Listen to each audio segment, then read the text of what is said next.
since last night. I'm wide alert on 3 hours of sleep. I stayed up till 3 a.m. to watch the bitter end that turned out to be a sweet end.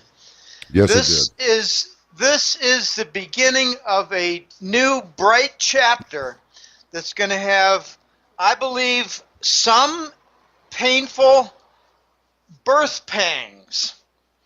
But we're seeing now the end of the neocon U.S. fascist era that was blessed with the 9/11 and then christened with the Patriot Act and destroyed with quantitative easing and 0%.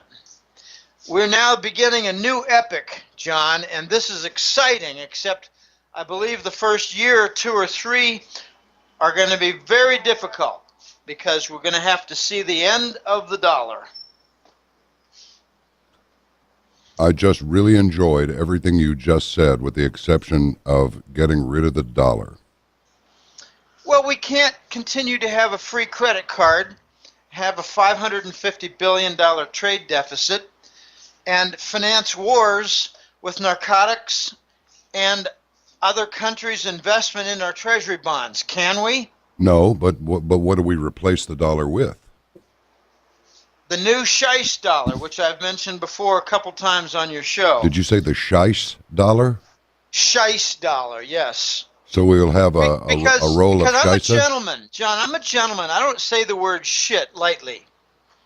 Would you stop that? You're absolutely incorrigible. Now I have to edit out the whole paragraph you spoke. No, I'm kidding you. Look, I doubt that. no, why do you say The new that? dollar is going to be the U.S. domestic-only dollar. We're going to lose the global currency reserve because we've abused it worse than any country in the history of mankind has abused a currency. You mean what we've done is we've killed our own money? We've killed our own money while we killed our own economy.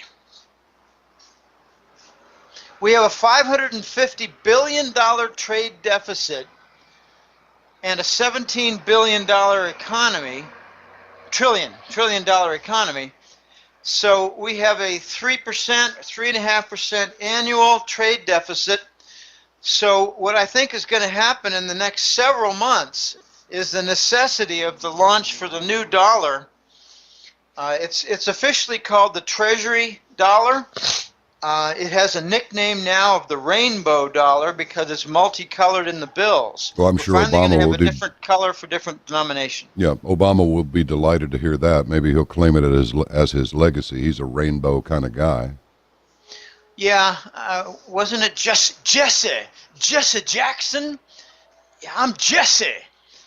Jesse had the Rainbow Coalition, that absolute jerk, who, by the way, was the pointer for Martin Luther King to have him killed. He was the spotter. They call him the spotter.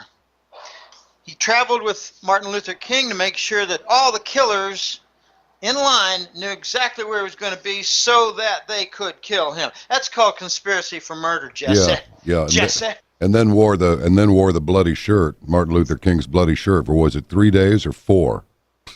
Oh, I don't know. I've despised the guy for a long time. Anyway, enough of him. We're in the beginning of a new era here, and it's going to be extremely dangerous while it's extremely exciting, with extreme potential for reconstruction of our country. We got to reverse 30 years of industrial outsourcing, John. That's not an easy task, and it does not take 2 years. Yeah, I'm hep. Hey, you know what?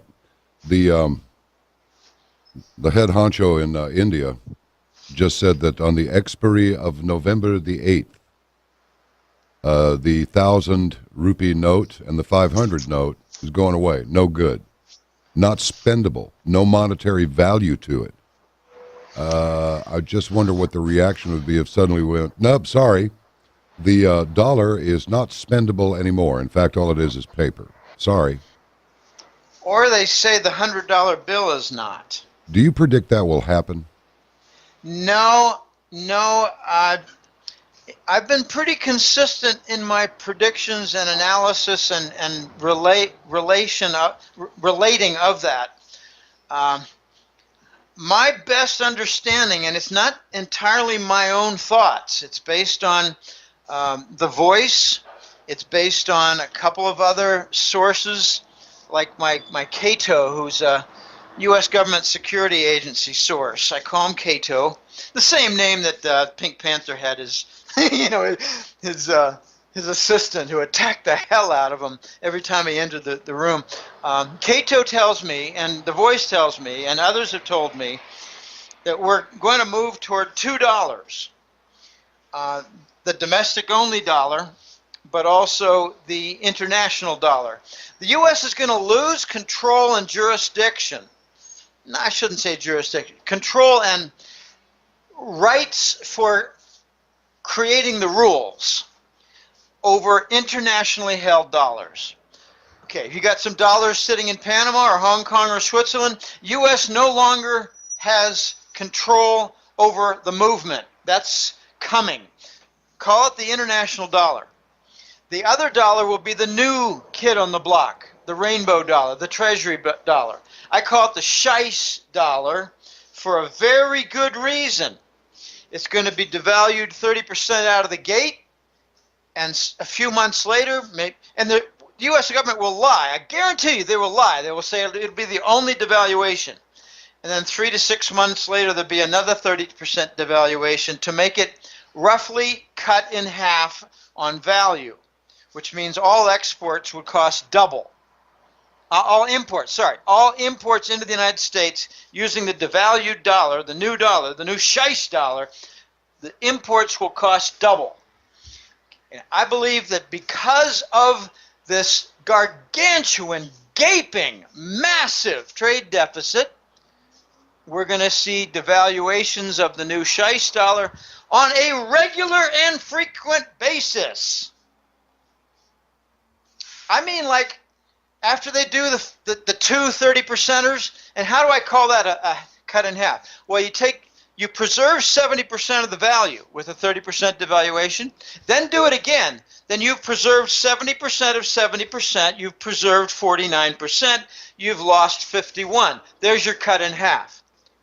Okay, so after, let's just say 7 or 8 or 9 months, we have two 30% devaluations. What's the trade deficit for that year? Well, it was $550 billion last year, whereas it was $500 billion the year before. So 10% worse in a single year. Okay, that kind of performance, John, earns you a very hefty sequence of additional devaluations, because we're not going to be in a position to say, well, we got a cheaper new dollar here, let's go export lots of stuff.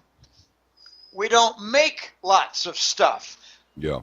Our production for export is fraudulent bonds, laced vaccines, GMO seeds for farming, diabetes, and propaganda on the news. Yeah, Jim, philosophically speaking, yesterday at the end of the program, I said this is either the last day of the Republic, or it's the eve of the Second American Revolution. And I started thinking, it's like, look, it is not right for us to indulge in Schadenfreude. But I have to admit, I was enjoying watching the liberals suffer last night. I really was. I mean, the gay boys are hugging each other and crying, and the women are crying, and Rachel Maddow on MSNBC is like melting down and becoming incontinent with every state that Trump got. It's like, okay. And the way that I look at it is, it's kind of like the end of that picture, Last Man Standing with Bruce Willis, when that little guy shoots the gang leader and said, and that's on account of what you did to my town. I smiled every time they showed the Clinton. I don't like calling her Clinton because she's really Hillary Rodham, and was it really Roddenheim? I don't remember her real surname. Rodenheimer, probably. Rodenheimer, something like that, Yeah, because she wanted not to be associated with that elite criminal bloodline. Mm-hmm. Okay, so it's Rodham. Every time they showed the Hillary headquarters, I pointed my finger at the television and I just laughed and smiled. It was wonderful. These idiots. Really, I'm going to be a little bit stark here, but I don't believe that just because she has a vagina means that she should become the first woman president. Particularly if she has a agenda. Well, particularly if she likes to murder little girls. Yeah, exactly. Well, look here. People were screaming that the stock market's falling. Well, it went down, then it went back up. But what I'm saying is 14,000 max. The rest of it is fluff, derivatives, non-existent padding of an artificially high number. You agree with this? Well, yeah. In fact, in the September newsletter for the Hattrick Letter, I said, watch when the election comes about, something very similar like what happened with Brexit, the British exit. They're going to take the market down, bring it back up, use the volatility, bring in some scare tactics, talk about maybe some stupid terrorism stories, and Wall Street will make a huge amount of money taking it down, then taking it right back up. So how did that prediction work out? Yeah. This is really sickening stuff that's going on, and I don't know how much you want to talk about the actual nuts and bolts within the election, but I focused on one particular theme last night in my observations while I was enjoying their stream of tears.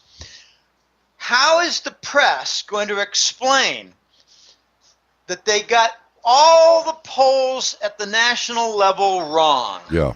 Well, and how about those polling companies? I mean, seriously, it is, Jim, this media is a disgrace. Now, maybe they've come to their senses, but I'll tell you the guy that I like, I like that the whole Fox, and I looked at them all. I looked at MSNBC, I looked at those people at CNN, and look, they're just people doing a job, but these people are bent, and I think we know which way. I looked at the public television station and saw these people on there, this distorted little man, bless him, and this woman who was just like the poster girl for a liberal, straight, stringy hair, glasses, just kind of and I just thought to myself, I am so glad that I'm no longer in grade school where I had to endure being told what to do by people who look just like that. And then you go back Or told what to think. Or told what to think, John. Well, it's worse than that. Then Megyn Kelly, I have to tell you, I liked her at first, but to me, I don't like her now.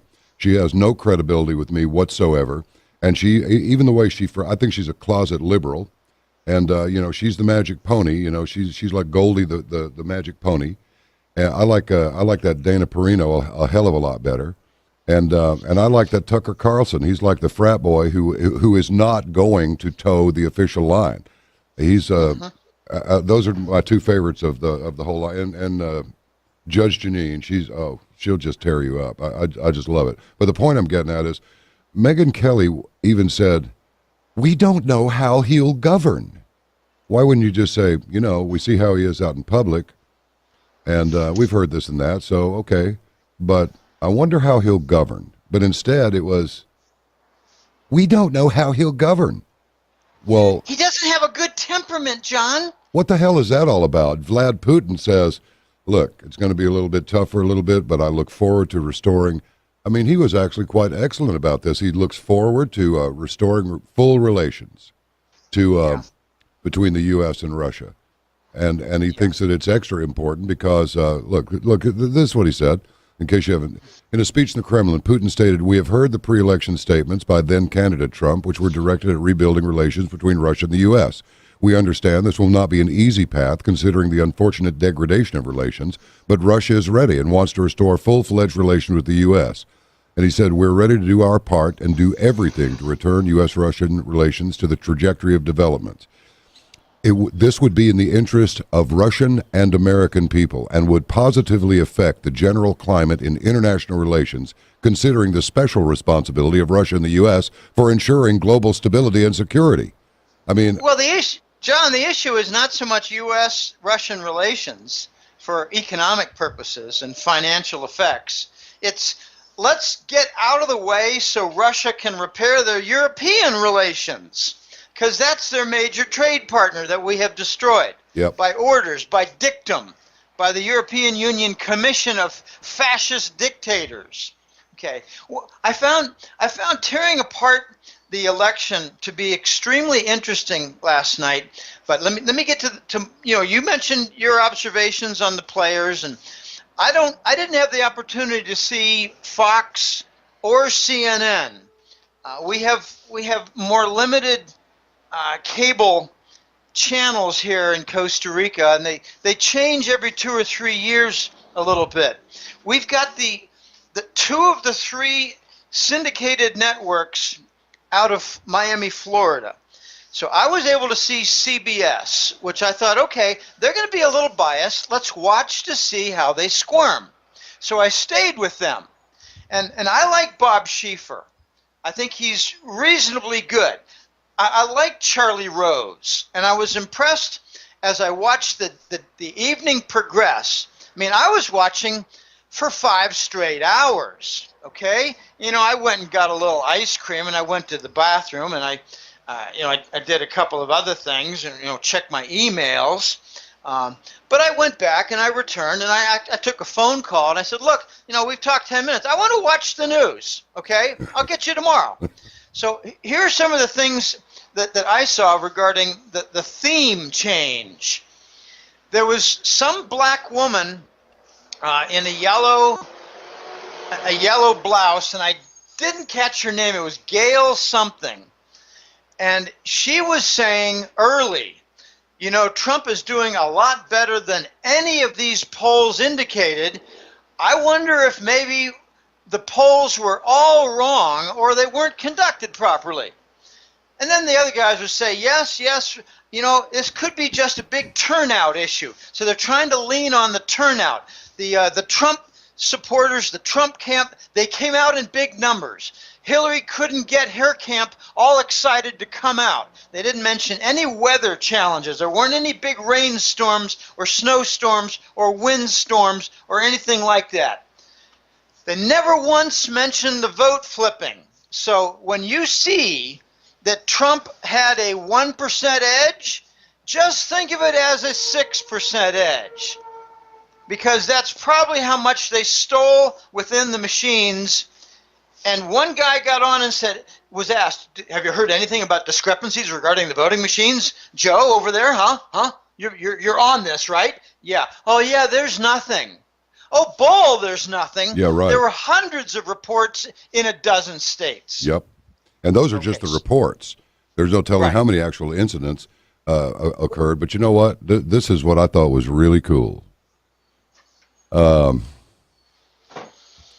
I drove over to a polling place yesterday, just a little quiet place. There were more people sitting in the lined up, 4x8 wooden folding frame tables, but I don't know, maybe a dozen people sitting there.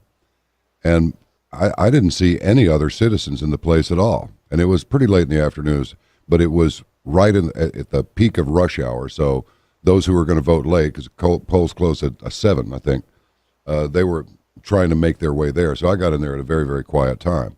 And I'll tell you, what state is this, John? This is in Dallas, Texas, bro. Uh-huh. And this was a little place over in East Dallas, kind of not exactly East Dallas, but the east side of downtown. I'll put it that way. And I went into this place, gave my identification, signed my name, and the woman handed me a ballot and let me borrow her readers. And I walked over with this thing and made my selections with a felt tip pen, fed it into the machine, which registered the vote and dropped it directly into a safe. So there wasn't any screwing around with my vote. There wasn't any hanging chad. You take the Marks-a-Lot pen and you fill in the ovals, and then you deposit your ballot and you leave. Well, That's that's it. That sounds all very sweet, but have you seen the examples done in Arizona where the reading machine couldn't get the 7 yes and 3 no votes correct? They got it as 6 no and 4 yes. The yeah. reading machine made by Diebold. Oh yeah, So they I got get you. corruption at every level. Well, at least wasn't something that was hackable at the screen. If you have one of those touch screen Right, but setups, it still required a reader. You shove the piece of paper into a reader and it'll read it wrong. yeah. Well, nothing's criminal proof. I think we know that. Well, But, yeah. Well, yeah. anyway, back to the theme. So well, these announcers are squirming, John. Oh yeah. Where do we get at this? No one saw this coming. It was like, okay, a redux of no one saw the mortgage bond crash in '08, which I foresaw 2 years in advance. No one saw this coming. How did Trump do this? Oh yeah. Because right. he didn't even have the Republican National Committee on his side. I'll tell you how they didn't see it. The hubris of the left. But go ahead. Well, yeah. So, I was looking to see, would they ever say something like, maybe these polls were all biased? No, they just said the polls got it wrong. And that Gail Black lady said, if you're going to get it right, the best time to do it is with the actual vote. Okay, so they tried to make a joke of it. And no one mentioned even the discrepancies between supposedly random sample polls, which should never differ much. You go out and you sample 100 men on the street in Dallas and sample their heights, and you get someone else to go out and randomly sample 100 men's heights, you're not going to get much difference in the average. You're just not. It's called the central limit theorem. It means that the average is going to be very much bell-shaped in the distribution, and I could show you how you prove that in some slick, transform integrals. You don't need to do that. Okay, the characteristic function off the moment generating. It's very slick. You're going to get very tiny discrepancies. They didn't talk about discrepancies between any two major polls back in March and April that I noticed had 12% differences, yet they claimed that there was plus or minus 3% on a confidence interval of 90%, 95%. Bullshit! Bullshit! You don't have a difference of 4 ranges on the standard, on the confidence interval between 2 samples. So I concluded, and I started investigating, what's their bias? Well, they oversampled the Democrats. They actually give some of the numbers so that you can figure it out if you've got more than an 80 IQ, or you have interest, or you distrust them. And the majority just say, wow, look at that. I look at it and say, let me see what's behind that. And that's when you notice that they oversample the Democrats by 30 to 50% typically. Well, the whole thing, Jim. By the way, the only reason that I mentioned the ballot is that at least if my vote was switched, it didn't switch before my eyes. Okay? There wasn't any saying. Well, my vote just got flipped but that makes to it more Hillary. dangerous. What's that? It makes it more dangerous. Well, it does in a way, but at least at least I know what I put on the paper, just like the people know what they know, which part of the touch screen they touch. So yeah, I get your drift, but it doesn't matter because Texas carried Trump anyway. So apparently they weren't good they enough sure at did. it. So not by a them, little bit okay? either, did they? Yeah. About as strongly as California morons carried Hillary. And the New York morons, you got to give New Yorkers an allowance because they have to breathe that crappy air and drink that shitty water. Stop cussing. I'm having to edit out this stuff. There are people who do not approve of that kind of language. I'm not squeamish about it myself, but some people. Well, look, Jim, you have no idea what I deal with, okay? You have no idea. Let me give you an example, then we'll get back on message, as it might be. I had somebody say, I can't believe what you said about Santa Claus the other day. I'm listening to this program with a 4-year-old present. It's like, are you out of your mind? You're not okay with Santa Claus. Wow. But you're okay with pedophilia, mass murder, torture, and globalist subjects of that nature. You're okay with that? And endless war in Ukraine and Syria. Yeah. Yeah, I don't think anybody wants to hear about the Well, dismembered body of a 10-year-old found in a well after being put there by an illegal alien. So, but you're okay with the 4-year-old hearing that, but you're not okay with me suggesting that, once upon a time when I was a kid, I thought it was literally a man in a red suit that came down the chimney. And then at about 4 years old, I started doing the analytics. And I thought, there's no way somebody comes down this chimney. I have a feeling this is a spirit thing. That's good. So I'll continue to believe in him, and maybe he'll keep coming, but he's not coming down that chimney, and I don't want any more of that stuff laid on me, okay? Oh, anyway, I left out 2 cookies and a glass of milk for Santa when I was about 5 years old. Oh, you bet. And it got eaten up. And I said, Dad, he was here. He was here, Dad. Look at that. Everybody leaves a snack for Santa. And here's something else.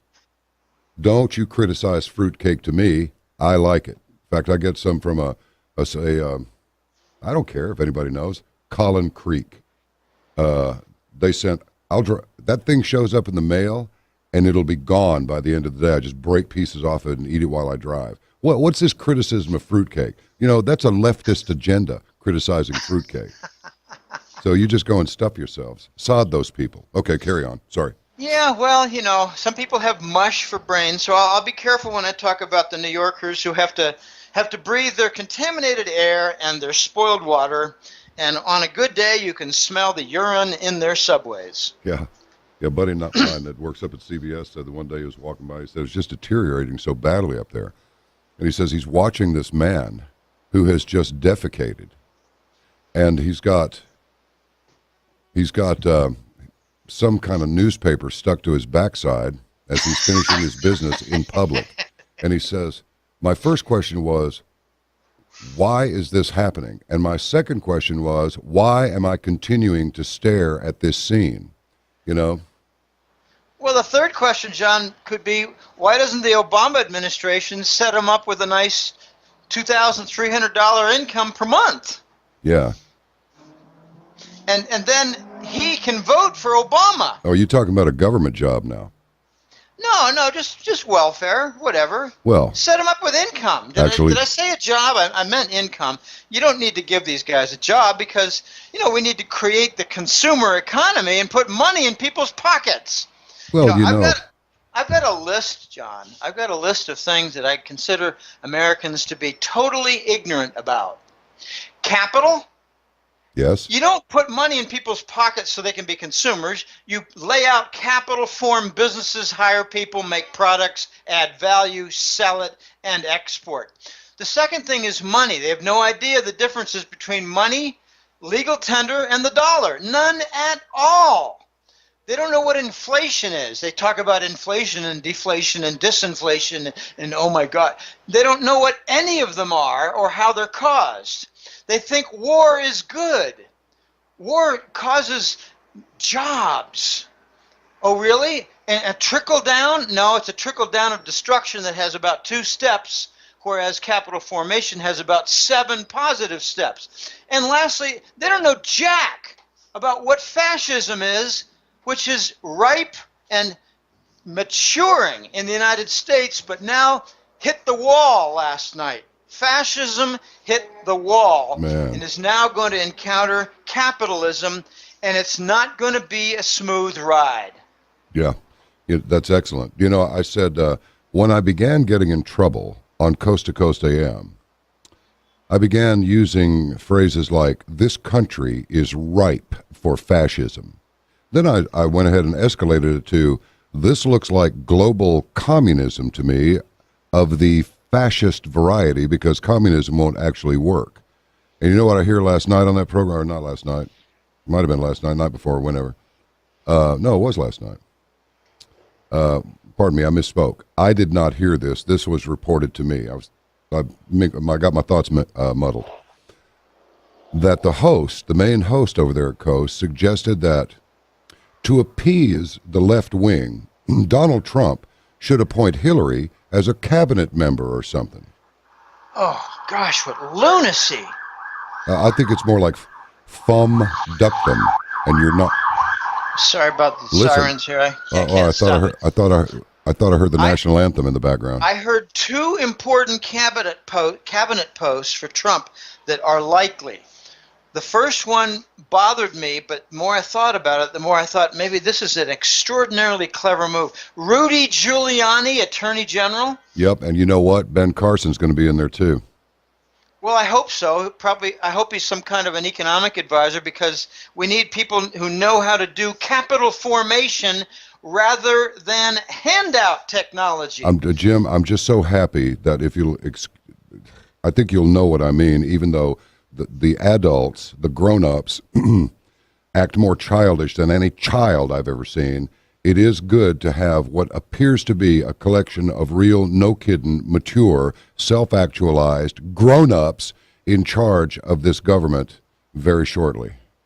But my point is, Rudy Giuliani was one of the inside men who covered up the 9/11 World Trade Tower Oh, attack. yeah, there's going to be some of that, too. It's inescapable, Okay. you know. Okay, so I was talking with The Voice last night about this, and I got some insight by him that took me off guard.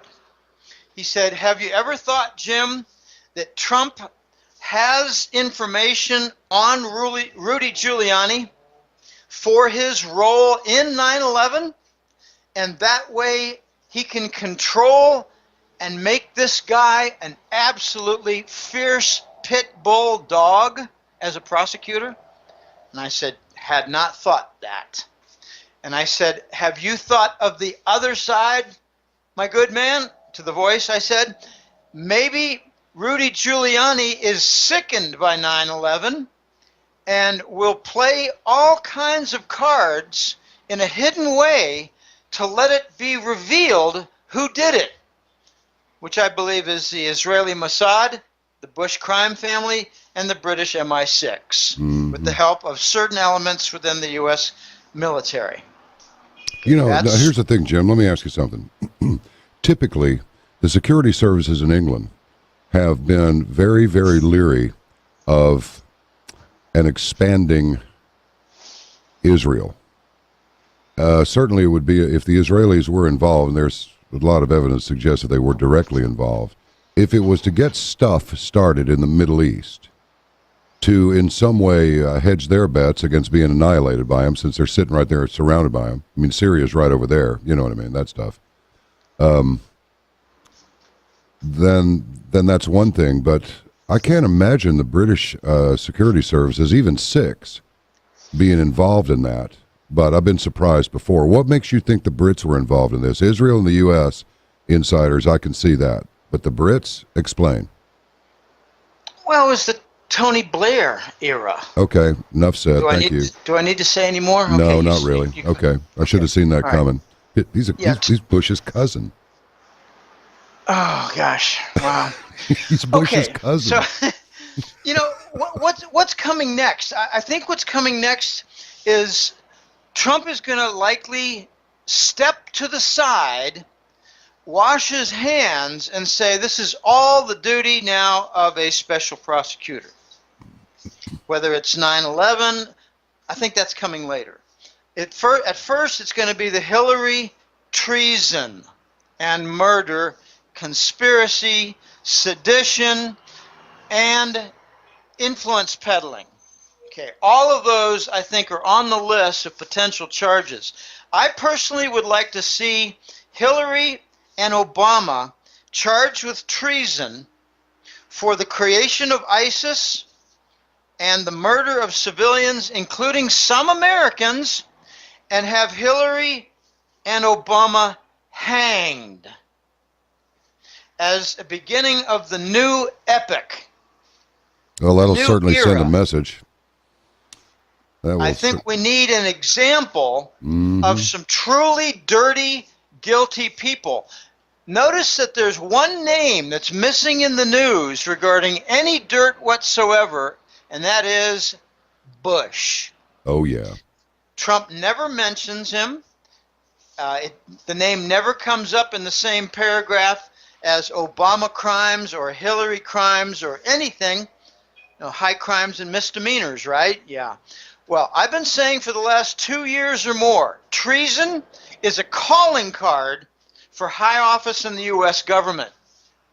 And I'm being proved correct. I also was told in the last 2 or 3 months, on at least 6 or 8 occasions by clients of mine, Jim, don't mention the Satanism element of some of the politicians and the high-level bankers.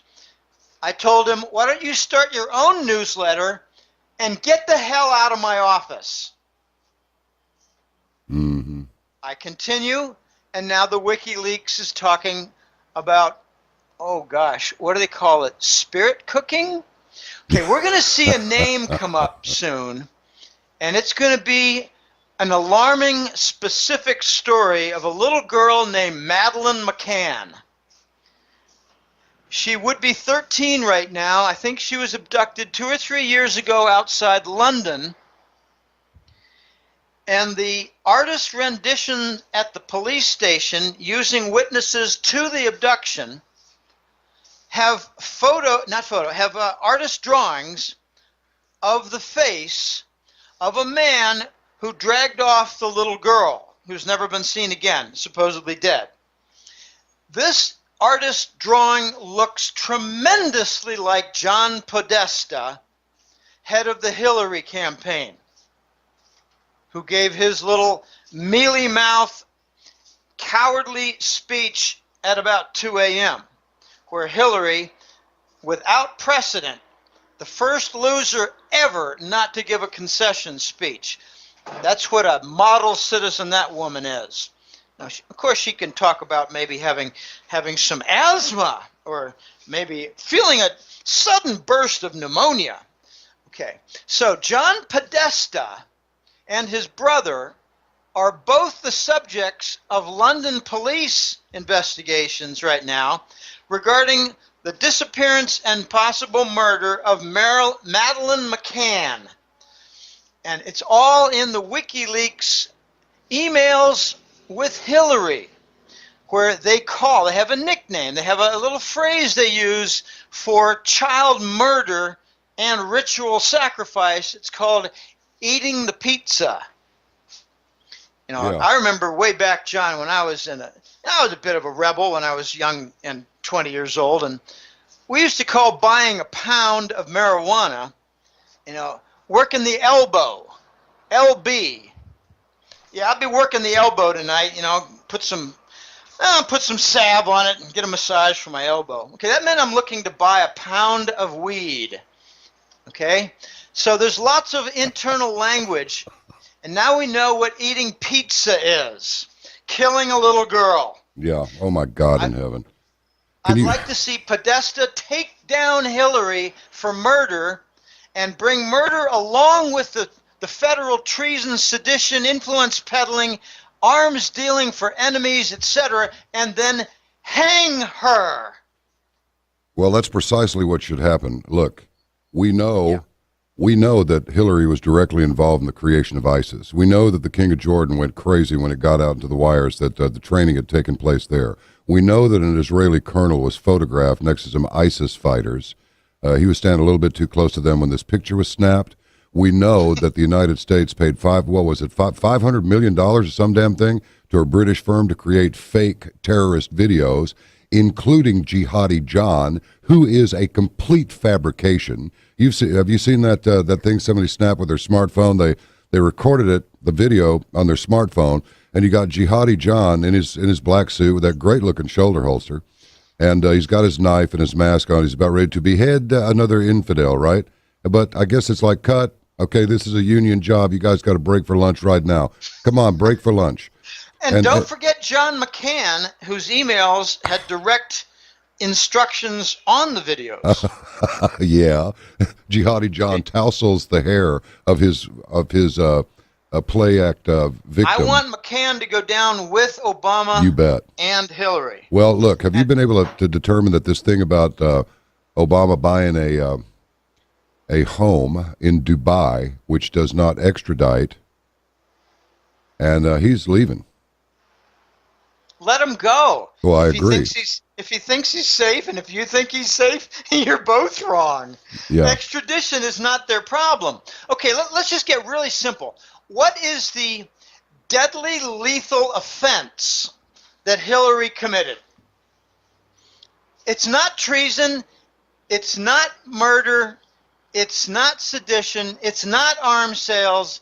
It's none of the above. What is the very serious offense that she committed? Well, I'd say having classified material on her own server, and then somehow it winds up disseminated to Huma Abedin and all these other people. I would say that's probably pretty serious. Well, that's very serious too, but I mean, what is lethally serious? It's exposing the Clinton Foundation, John. We had no idea it was so big, fat, and ugly, did we?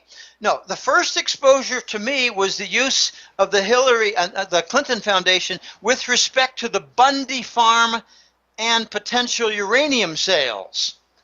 Oh, yes. Okay. Oh, my gosh. Yeah, Okay. of course. That Okay. was absolutely ridiculous. So, how many people are now exposed by are at risk from the exposure of the Clinton Foundation? I would say about 100 very powerful people. No doubt. Okay. Yeah. That is her deadly terminal offense.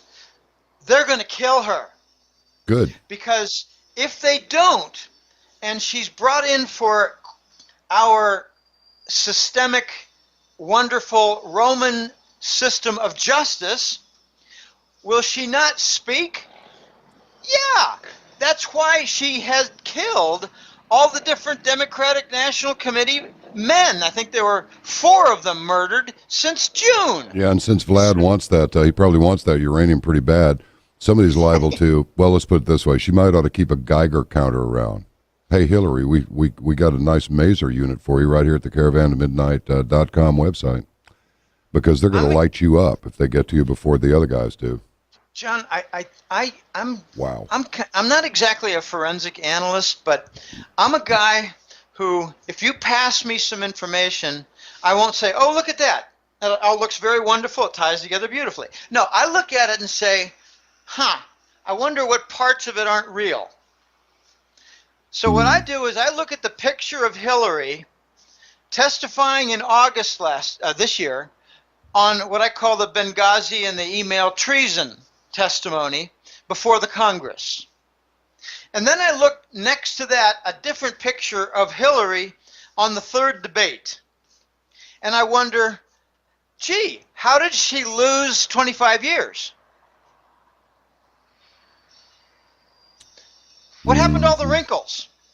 Yeah, that's what interesting. happened to the longer face? What happened to the wrinkles on her neck? What happened to the double chin? What happened to even the shape of her mouth? And as one friend of mine said, Jim, I believe they're different eye colors. Then I started looking into with a much more experienced colleague of mine, into the whole concept of whether there's a clone at work. And he said, well, it could be a clone. It could be a very good double. And then a client of mine from Texas said, are you aware she has a younger sister who took a lot better care of her own body? I said, no, I didn't. I guess that's kind of a national security piece of information. So I'm not sure that Hillary was in the 3rd debate, because that woman did not look like the Hillary from just 2 months earlier before the Congress. Doesn't anybody observe these things, or is the whole nation a bunch of dumb idiots? 25-year difference, John. I can email you the 2 photos. And just to make the point, I include a 3rd photo of the woman who emerged on 9/11 from Chelsea's apartment in Manhattan, who didn't look anything like Hillary. So they're using bad doubles, but for the debate, they used the best double, if not a clone, or her younger sister. Now, this is going to bring about some very interesting questions on a legal basis. If you're a clone, now I don't care about, health problems for the clone technology and shorter lifespan. I don't care about that. If you're charged with treason and you can prove that you're even though you have the same genetic makeup as Hillary, proved from strands of her hair, can you legally say, I'm not responsible because I can prove I'm a clone? Or are you legally responsible because you share identically the genetic code makeup in your cellular structure? This is a very weird legal case possibly coming up. If you're a double, it's much simpler. You can just say, well, I was born, Michelle McCarthy, and I can prove it. I have pictures from my high school yearbook. Okay, fine, but a clone cannot. And there's a lot of talk about how several leading members of Congress, Supreme Court, White House members, cabinet members, a few of them have been replaced by clones or doubles because the original member is long gone to avoid prosecution for treason. These are very interesting and delicate, thorny issues. What we're likely to see is a lot of this stuff cleaned up independently. By independently, I mean like private wet team contractors who go to Dubai, and then you hear suddenly, like 2 years down the road, looks like Obama just had a wild party and a couple people died from like an overdose of cocaine. Then we learn that Obama had a cocaine problem for all these years. Okay, it's very easy for wet teams to get rid of people. Very, very easy.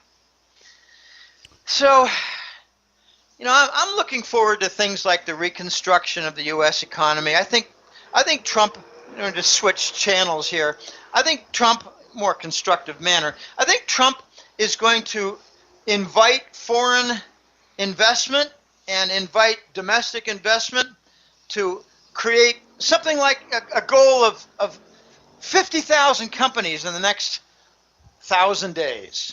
50,000 new companies in the next 1,000 days. Take advantage of each state's free trade zones and have goals of exporting 30% to 50% of their output.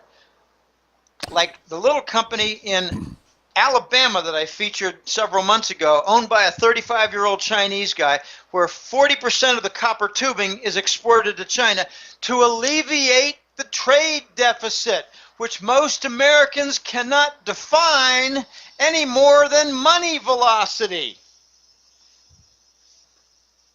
I just want to go back and mention some before we leave it completely about this uranium. For a long time, it was Utah and New Mexico, a little bit of Texas, the drier states. However, there is an article that anybody can see who wants to, and effectively what it is that Oregon is big time uranium rich part of the country, and Robert Lavoie Finicum was killed over his attempt to get the feds to stop. And as a matter of fact, there's Offbeat Oregon. This is from July 19th, 2015, Oregon's 20th century gold rush, the quest for uranium. And here it is. As the Cold War spun up, federal government guarantees sent thousands of Geiger counter-packing prospectors in Army surplus jeeps scrambling across Oregon's outback, hoping to make their fortunes mining A metal, capital A dash metal. And this is terrible, man. This is absolutely beyond belief. But let me ask you this: blowback.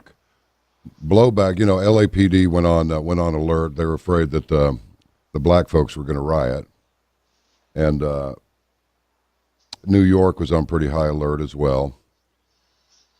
But I'm just wondering, as these rats, what a rat looks like when it's drowning in a toilet after you've hit the chrome handle. What kind of blowback do you think we're looking at for Trump shaking down these thugs? Because that's what they are. I mean, they're murderers and thieves. That's obvious to anybody with an IQ over about 61 or 2.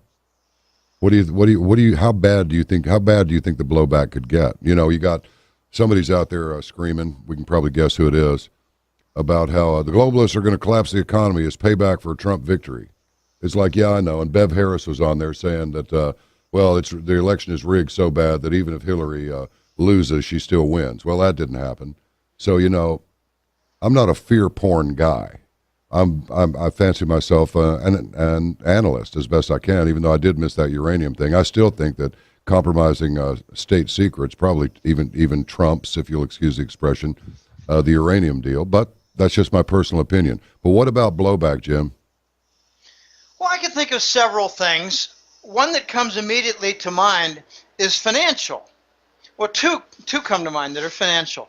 The Wall Street banks might start stealing private account funds and say that they're within their legal rights of doing so because they're insolvent and they really don't need the permission of the Department of Treasury or any other government agency. They can just go ahead and do it. Stealing people's money out of accounts, that's one. Another thing they can do is a sequence of things like what we saw today. The Dow is down 700, and what did it do? Close about even or up 100? I don't know exactly. But I think it recovered all of its losses today. Okay, so I mentioned a couple months ago that we're likely to see some extreme volatility just to take the public investors for a ride because Wall Street will engineer it with futures contracts on the S&P. Why was it indicated down 700 today? Indicated before the market opened. Because the Wall Street and other investors, speculators, beat the heck out of it with S&P short futures contracts. So they might have had it all planned. We're going to take it down, we're going to cover it, make our money, and then we're going to ride it back up and make money again on both sides. So you're saying that they shorted a bunch of stuff and it didn't work out, or what? No, they shorted a bunch of stuff expecting it to cover. Right. And then they come out with phony stories like, well, maybe Trump won't be all that bad after all. Because, he is a business expert and he could probably manage the economy through whatever storm comes. I mean, it's so easy to come up with those stories. I could write them all day long. Okay, here's the more pernicious thing they might do as vengeance against the economy at a macro level rather than the personal individual bank accounts and stock accounts. They might have a plan when the new currency is launched to take short positions against it because they know there's going to be a second 30% devaluation. And they make a pile of money shorting our own dollar. And then they cover it, which brings about stability at the lower level, not to rebound. And then they keep doing it step after step. They make a lot of money with each additional 10% devaluation. And the result is the U.S. economy is suffering from this 200 to 300% increase on all import costs. That's pretty serious damage. Imagine a Toyota that you want to buy. It's a nice, cool $25,000. Well, suddenly it's $50,000 and $75,000. So you immediately start thinking about buying Detroit. You want to buy something made in the U.S. And then you realize, but a third of the components for that Chrysler car are coming from Mitsubishi engines. And you realize that component just tripled in price. So you don't get a really big price advantage from buying domestic because we don't make much of anything here. Oh, that's a vicious macro whacking that the Wall Street boys and the globalists can do, playing like a cat with our vulnerable new currency, which will be as vulnerable as the Venezuelan bolivar currency, which has suffered about an 80 or 90% decline. John, we've got to produce things out of new companies and export them. This is precisely how the shortages happen. I've been watching Venezuela, I wouldn't say closely, I would say with a cool eye on the side, listening to stories from anyone I know who's been following it closely or has visited there. They now have shortages of rice, beans, toilet paper, and condoms, and the government in the Maduro regime government is arresting black market professionals selling condoms. Why is there a shortage? Because you need to export everything that's not nailed down to relieve your trade deficit.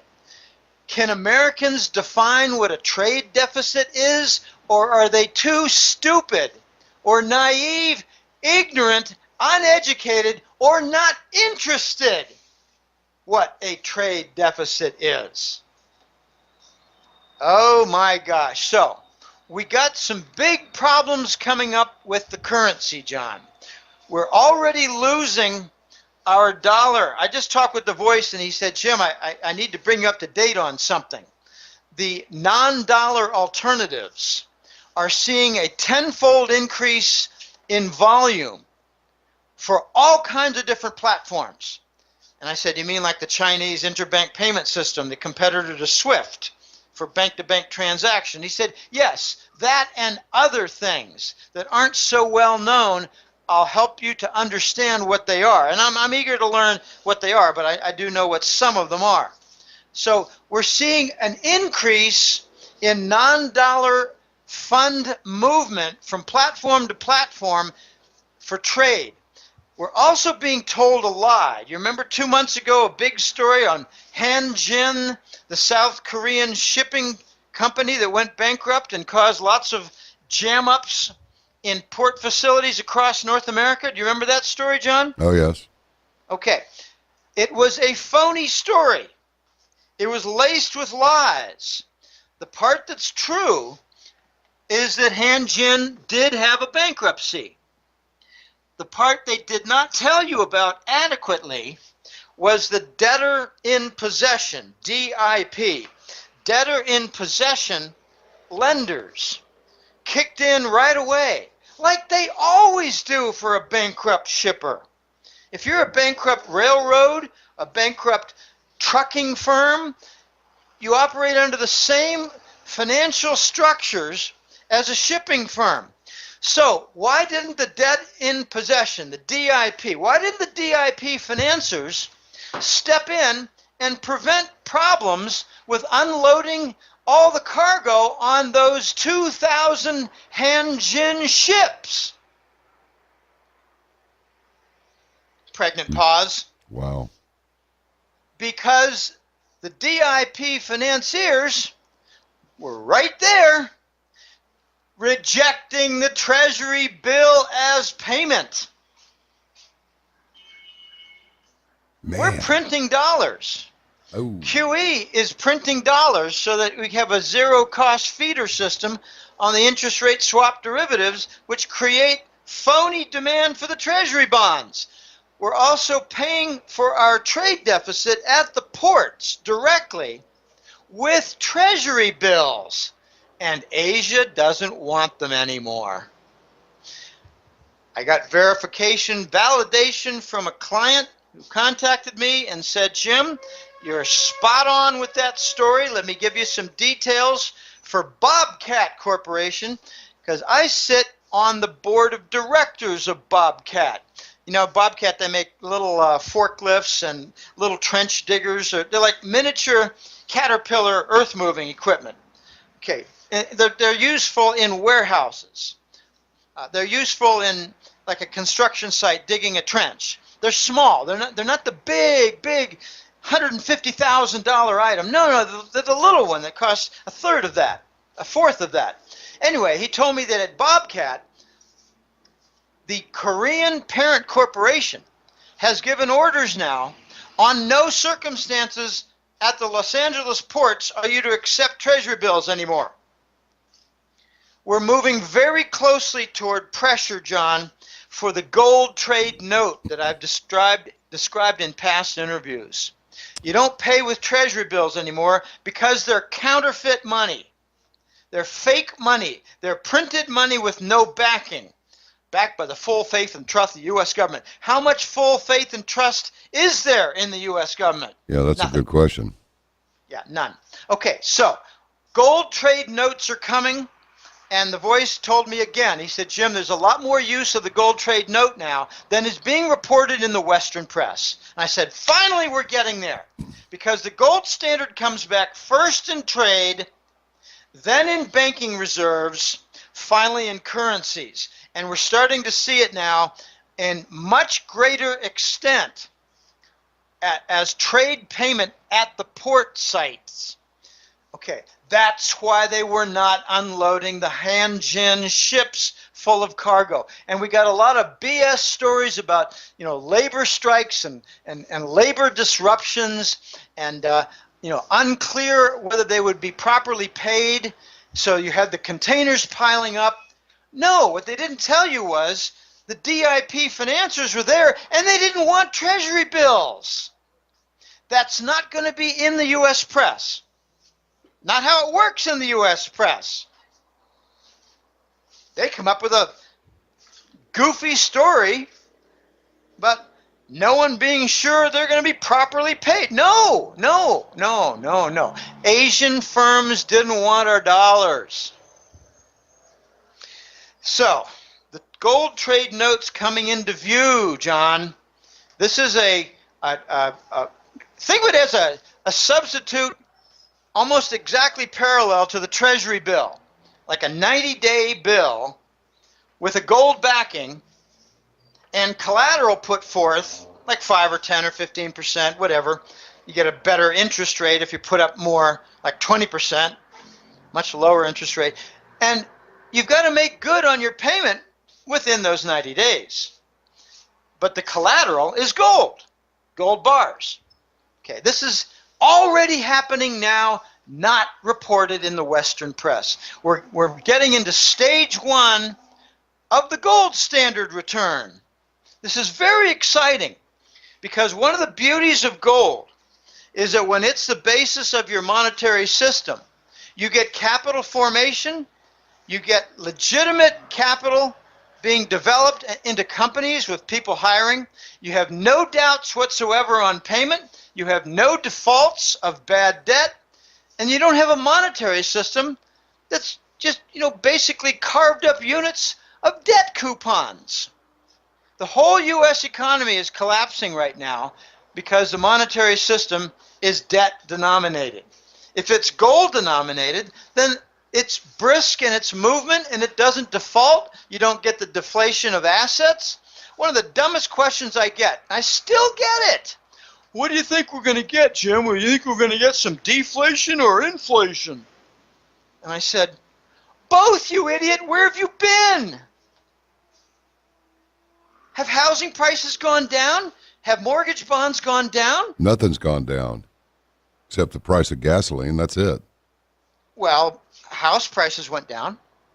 Not in this part of the world they didn't. They're 20% higher than they were not even 10 years ago. Okay, well, take a look across North America. And yeah, I mean, on the average, I'm pretty sure. You might find 40 cities to the contrary. Yeah, I'm sure that's true. I'm just, Texas is a state of mind. You're boasting about your Texas hotbed of activity, and Texas is a good, strong little economy, but it's dealing right now with a lot of troublesome fracking industries that are basically collapsing, and I believe Dallas is also suffering a fire and police pension fund problem. Am I correct? Yeah, they're having some problems there. They, and after that shooting downtown, they're losing a lot of officers. On top of that, I think something like 200 of them have resigned. I don't know how many have been replaced, but a couple hundred have resigned. And but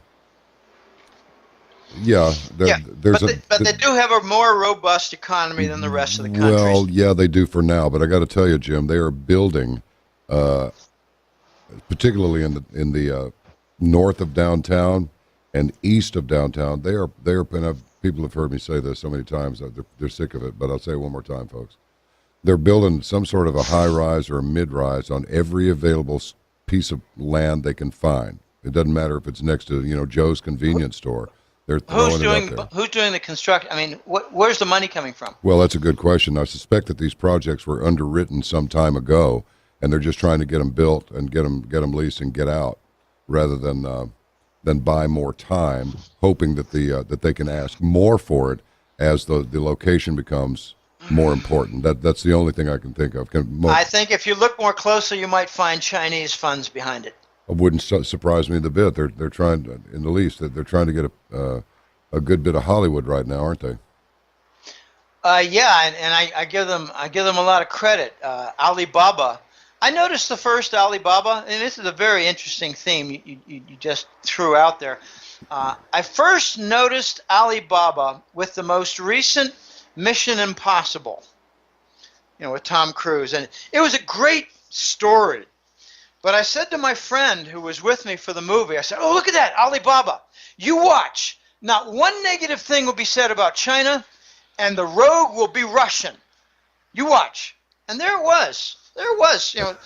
5 minutes into the movie, Russians were the villains on some kind of a nasty nerve gas being spread about, and they were coming from Ukraine. Okay, yeah, right. So Ukraine and the Russians are really bad. They're bad, bad, bad people. Okay, so now I saw another movie more recently, and I can't think of what it was. I see a lot of movies because I get stressed out with this work. You can hear it in my voice. I get excited about this. I wear myself out, and when we're done and I put the headset down, I look to go, just go get a meal and go meet a friend or do something and unwind. I love going to movies. So I actually have a funny little habit. I look for a movie that's a mainline movie, and I go see it in English, and then 3 days later I go see it in Spanish. Oh, yeah, that's not a bad idea. Great little lesson because I can anticipate the conversations. But, okay, the Chinese are very vigorously investing their treasury bonds because they know that they're probably going to eat a large portion of $1 trillion.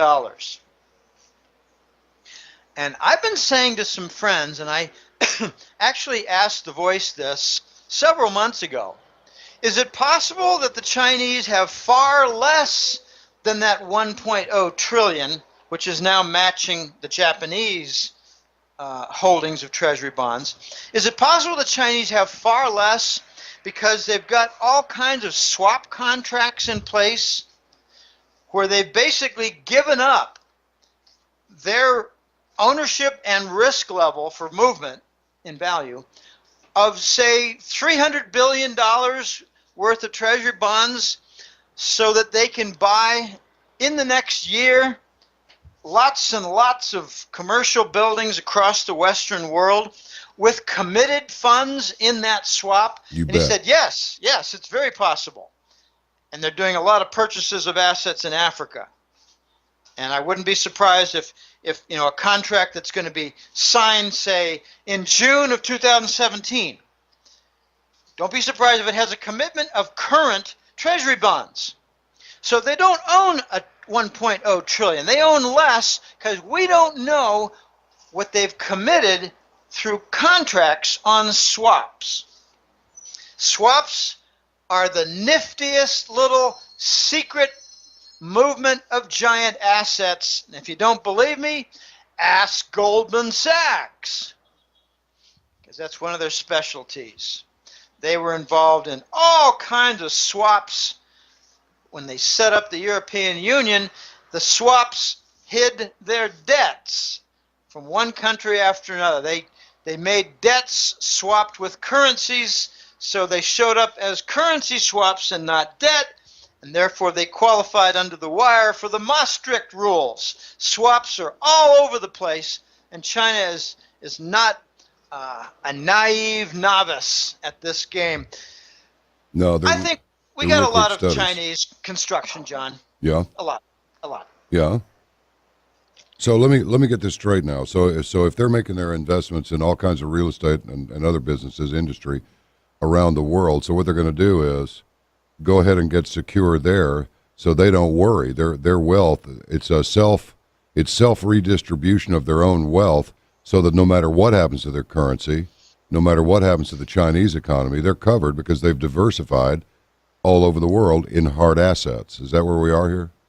Yeah, let me give a specific example. Let's suppose that in the country of Cameroon in Africa, It's a lovely they've place. got, yeah, a lovely place. I go there all the time. It's got, great restaurants. Let's suppose they got a commitment of a huge amount of treasury bonds, and what they've done is in 5 stages, they're buying mine deposits for copper, tin, aluminum, and silver. And they've already finished 2 of the 5 steps, but they got a big commitment.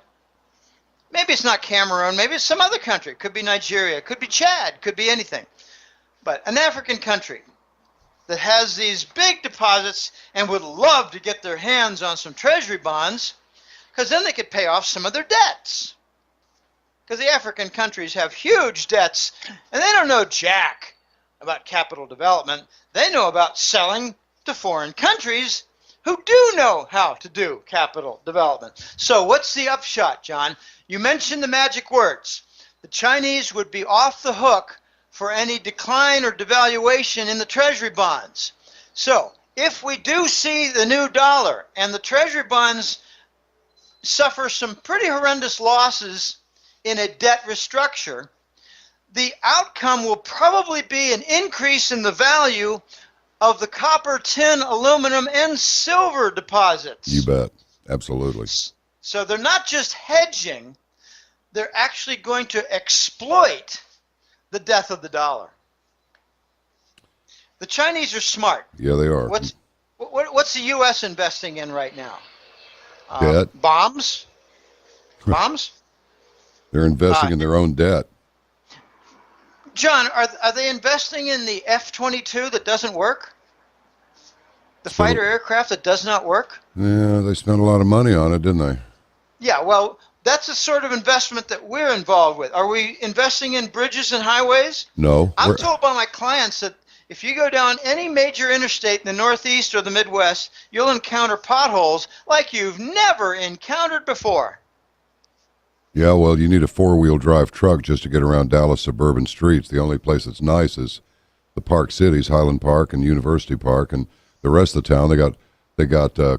They aren't even potholes. They're more like mortar craters. You can lose your whole car in it if you're not careful. It's ridiculous. You can get stuck in one. But the highway mortar holes, they serve as a double. They make a great place to spend the night if you can't find a good park bench. Anyway, the point is that the Chinese are investing their treasury bonds. There's a very sneaky concept that the voice taught me about 4 or 5 years ago. He said, Jim, you got to learn about this because it's happening and it's going to be happening a lot more. It's called indirect exchange. China wants to buy something from, say, Venezuela. I picked Venezuela for a good reason. It'll be clear in a minute. Venezuela wants to sell, say, a 20% interest in numerous different petroleum development fields and 20% interest in some of the production facilities to make it exportable. Okay. They do so. The Chinese buy with treasury bonds. And the Venezuelans are eager to get the treasury bonds because they need dollars to pay the Wall Street banks for loans. So China is actually dumping treasury bonds on Wall Street and acquiring hard assets and facilities in Venezuela. Okay, it's called indirect exchange. Do you think the Americans and the big banks would say, no, we don't want those lousy treasury bills and bonds? No, they're considered the highest possible AAA value. Okay, this is what's going on around the world. Cameroon sells lots and lots of industrial metal, mining facilities, deposits, raw deposits that haven't been developed. Don't have the roads, don't have the mills, don't have the water and chemical facilities for handling it. They just sell the deposits in a hillside. And they take the treasury bonds from Chinese, and Cameroon uses the treasury bonds to pay off some of their dollar-based debt. And if you think there's not a lot of dollar-based debt in the emerging market world, you got rocks in your head, because there is now an impaired between 9 and 15 trillion dollars of bad dollar loans from emerging market nations. And the only reason you don't have a specific number is that I don't have a very clear definition of what an emerging market nation is. There's a truckload, boatload, mountainside of impaired dollar loans. And how did that happen? I just had a discussion with a fellow in a hotel a few nights ago when we were watching the World Series. He said, Jim, I don't understand how emerging market nations have all this bad debt. Aren't we helping to build up their economies? And I said, yeah, but in the last 6 or so years, we've given them a lot of extended credit, telling them that it's no risk, not low risk, but no risk, because it's near 0%. And I said, the risk is with their currency, which is down 15 to 40%, depending on the emerging market nation. And he said, oh, I get it. So their loan, they can't pay the loan off because their home currency's gone to crap. And I said, yeah, that's it, right. And it's 9 to 15 trillion. Oh my gosh, you think Janet Yellen and Stanley Fischer at the Fed are going to say, let's cover that 10 trillion? No, we're going to say, let's go in there and take over their countries. It's predatory. Debt can be predatory. Oh, yes. Wow. This is pretty amazing. It's, let me ask you this. Since we're on the receiving end of the collapsing or otherwise dying or maybe just going away of the dollar. The vanishing. The vanishing dollar. That's even better. What do you see as an upside to this? I mean, out of chaos is opportunity. Where are the opportunities for us, or are there any as you see it? Well, in business, it's capital development in the United States for its reindustrialization. Think of all the opportunities there are going to be if Trump announced he wants 50,000 new companies to be built in the next 3 or 4 years. Not built, but created. 50,000 new companies to be created. Well, they're going to have executives, managers, foremen. They're going to have lots of people hired. There's a big upside for becoming a free trade zone business manager, business owner, like the Chinese 35-year-old guy outside Birmingham, Alabama, who's exporting copper tubing. 40% of the output is going to China. He's making good money. Yep. He's got income tax breaks, and he's got property tax breaks for the next couple of years. And that's the incentive given by the states within the free trade zone status. That helps to produce new jobs. The downside of these developments is that the new jobs are lower income, lower fringe benefit. They have workman's compensation, but don't expect them to have that rosy health benefit that I had in the 1980s. It's going to be, pay your own HMO. We got someone who just go on into that office over there. Joe Schmo is there to take your applications. It's only going to cost you about $400 a month, maybe $700, but maybe at $1,200 if you got a family of 4. Okay, so fewer benefits, lower income, but more jobs, and I guarantee you there'll be millions of Americans who say, I'm not really happy about it, but I really like working again, I feel better about myself. I'm not making a lot of money. I feel better about myself. John, there'll be millions of them. Oh, I can't send my kid to college, but you know what? I think we might be able to send him to the University of Alabama because it's got lower tuition. It's a state school, and he might get a little break on, tuition or the scholarship because he plays a little ball. There'll be thousands of stories like that. Okay, I know a guy, this came close to home. He was with me in my group for 7 years. I had one of the most interesting jobs of all my 23 years in business. It was in marketing research, and he was my colleague. Later he was a manager, then he went back to colleague. Really nice guy. Just call him Bob, because his name was Robert. Bob got laid off from a $120,000 a year job back in 2013. We all kind of went away because our company got bought out and got really cut down in size. But he went to a marketing research company in downtown Boston, and I went to Staples headquarters. He actually gave me a phone call, said, Jim, there's a job that might be perfect for you. Don't know how you like retail analysis. I said, I like statistical analysis, Bob. Thanks a bunch.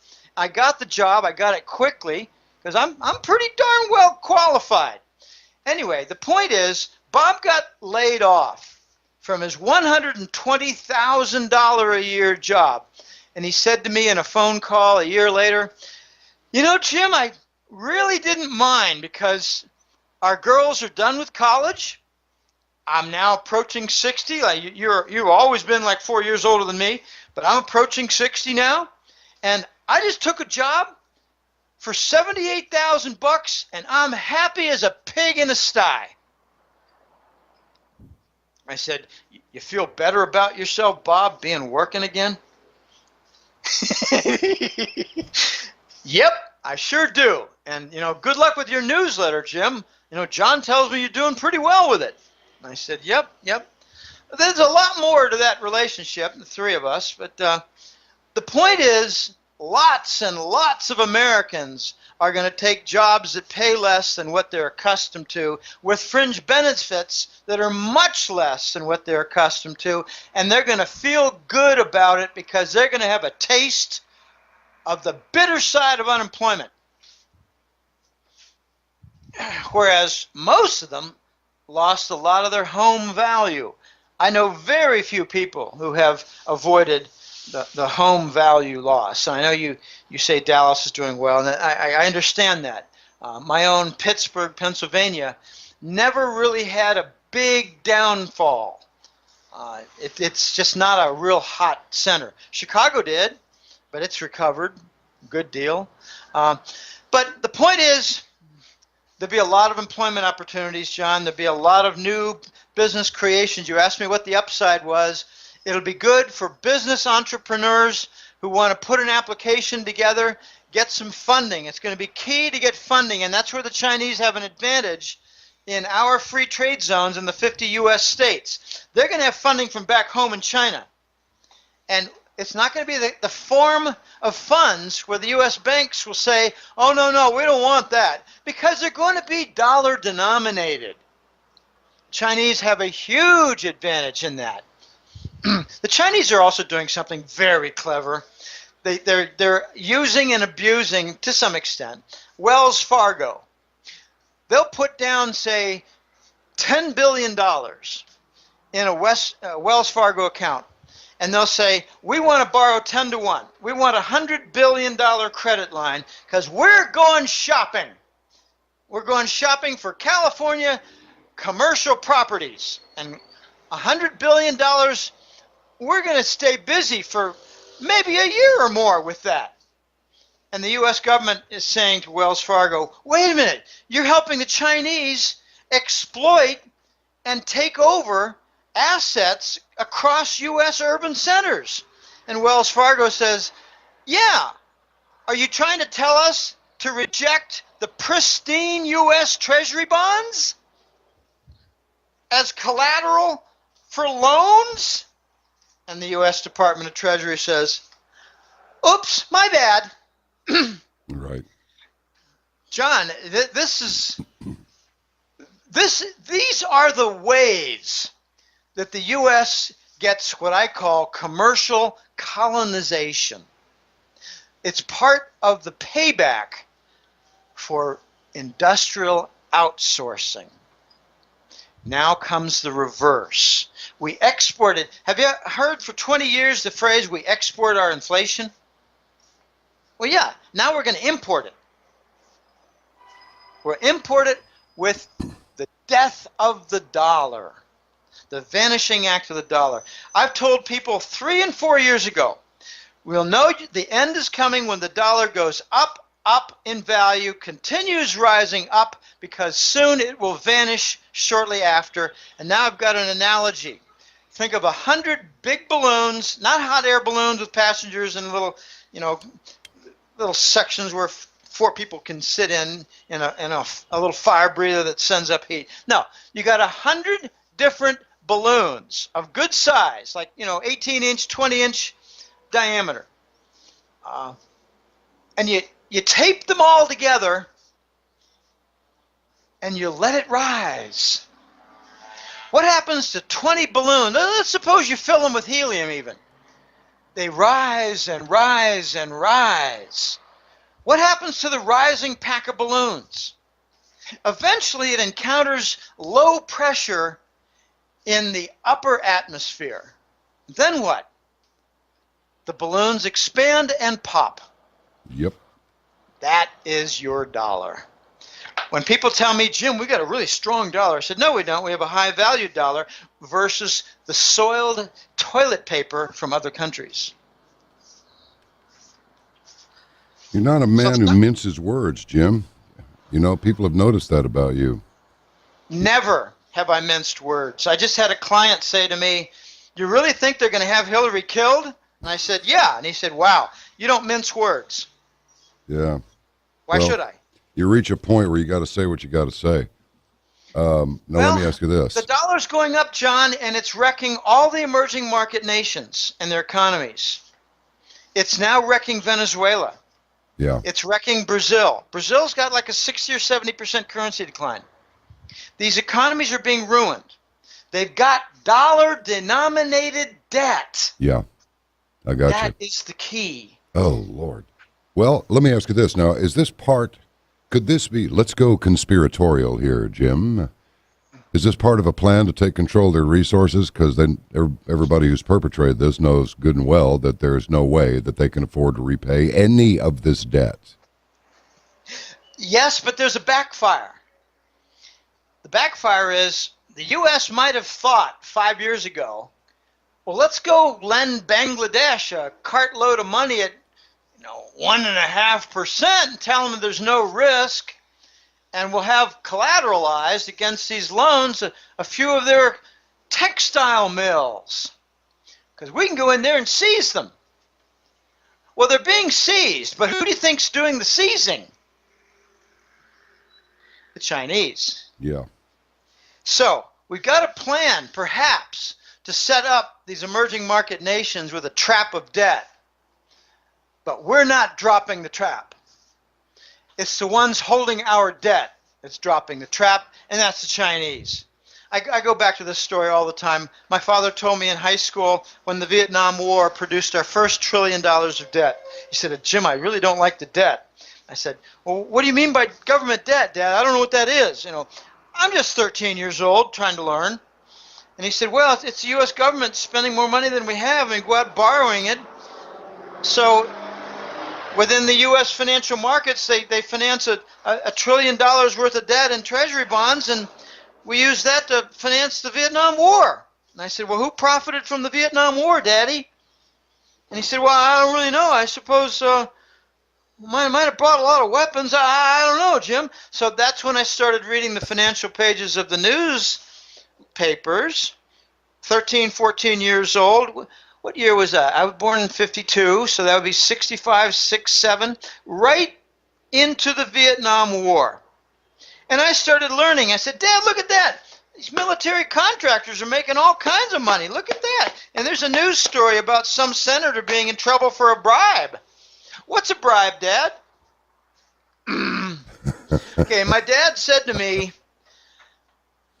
at least we owe this debt to ourselves. Then something happened in the early 2000s. I think it was right around 9/11, 2001. Some might have been 1999, might have been 2000, but right around there.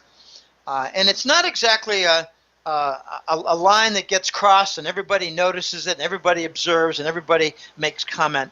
But we passed the 50% mark, where over half the U.S. government debt, and at that time I think it was something like $6 or $7 trillion, and half of it was owned by foreigners.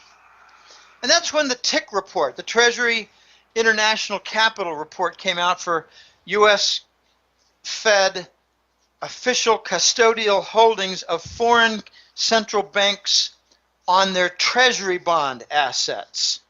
So, like, say, for instance, Netherlands would own, I'll just make something up, $50 billion worth of treasury bonds. But they hold it at the Fed, like the Fed is a big bank. Okay, so, and something happened right around 2000, the year 2000, where over 50% of the U.S. government debt was held by foreigners. And I made a comment to my dad, because my dad has been a consistent force of denying a problem and denying a conspiracy. Oh, Jim, I don't know about that. What's your proof of that?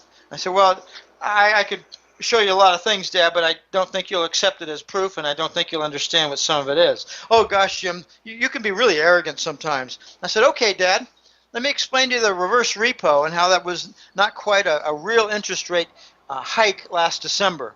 The reverse repo was and I went on for 5 minutes. I said, how did that sound, Dad? Did you follow that? He said, no, I really didn't catch much of any of that. I said, that's why I don't make explanations to you, but you don't trust my knowledge base either. Anyway, I told my father that we're in trouble because here we are in the early 2000 decade, and over half our debt is owned by foreigners, and the percentage is rising every year.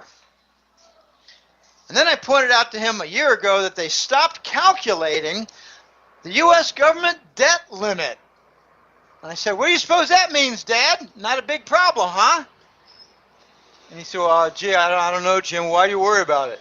I said, Dad, you are worried about the first trillion in government debt, but you're not worried when it's approaching 20. Why is that? I'm a real thorn in everybody's side, John. I love that about you. So I told him, Dad, we don't have a debt limit anymore because we already defaulted. And China doesn't want us to announce the default because they're working really hard to get rid of their treasury bills and bonds, buying African assets and U.S. urban commercial property.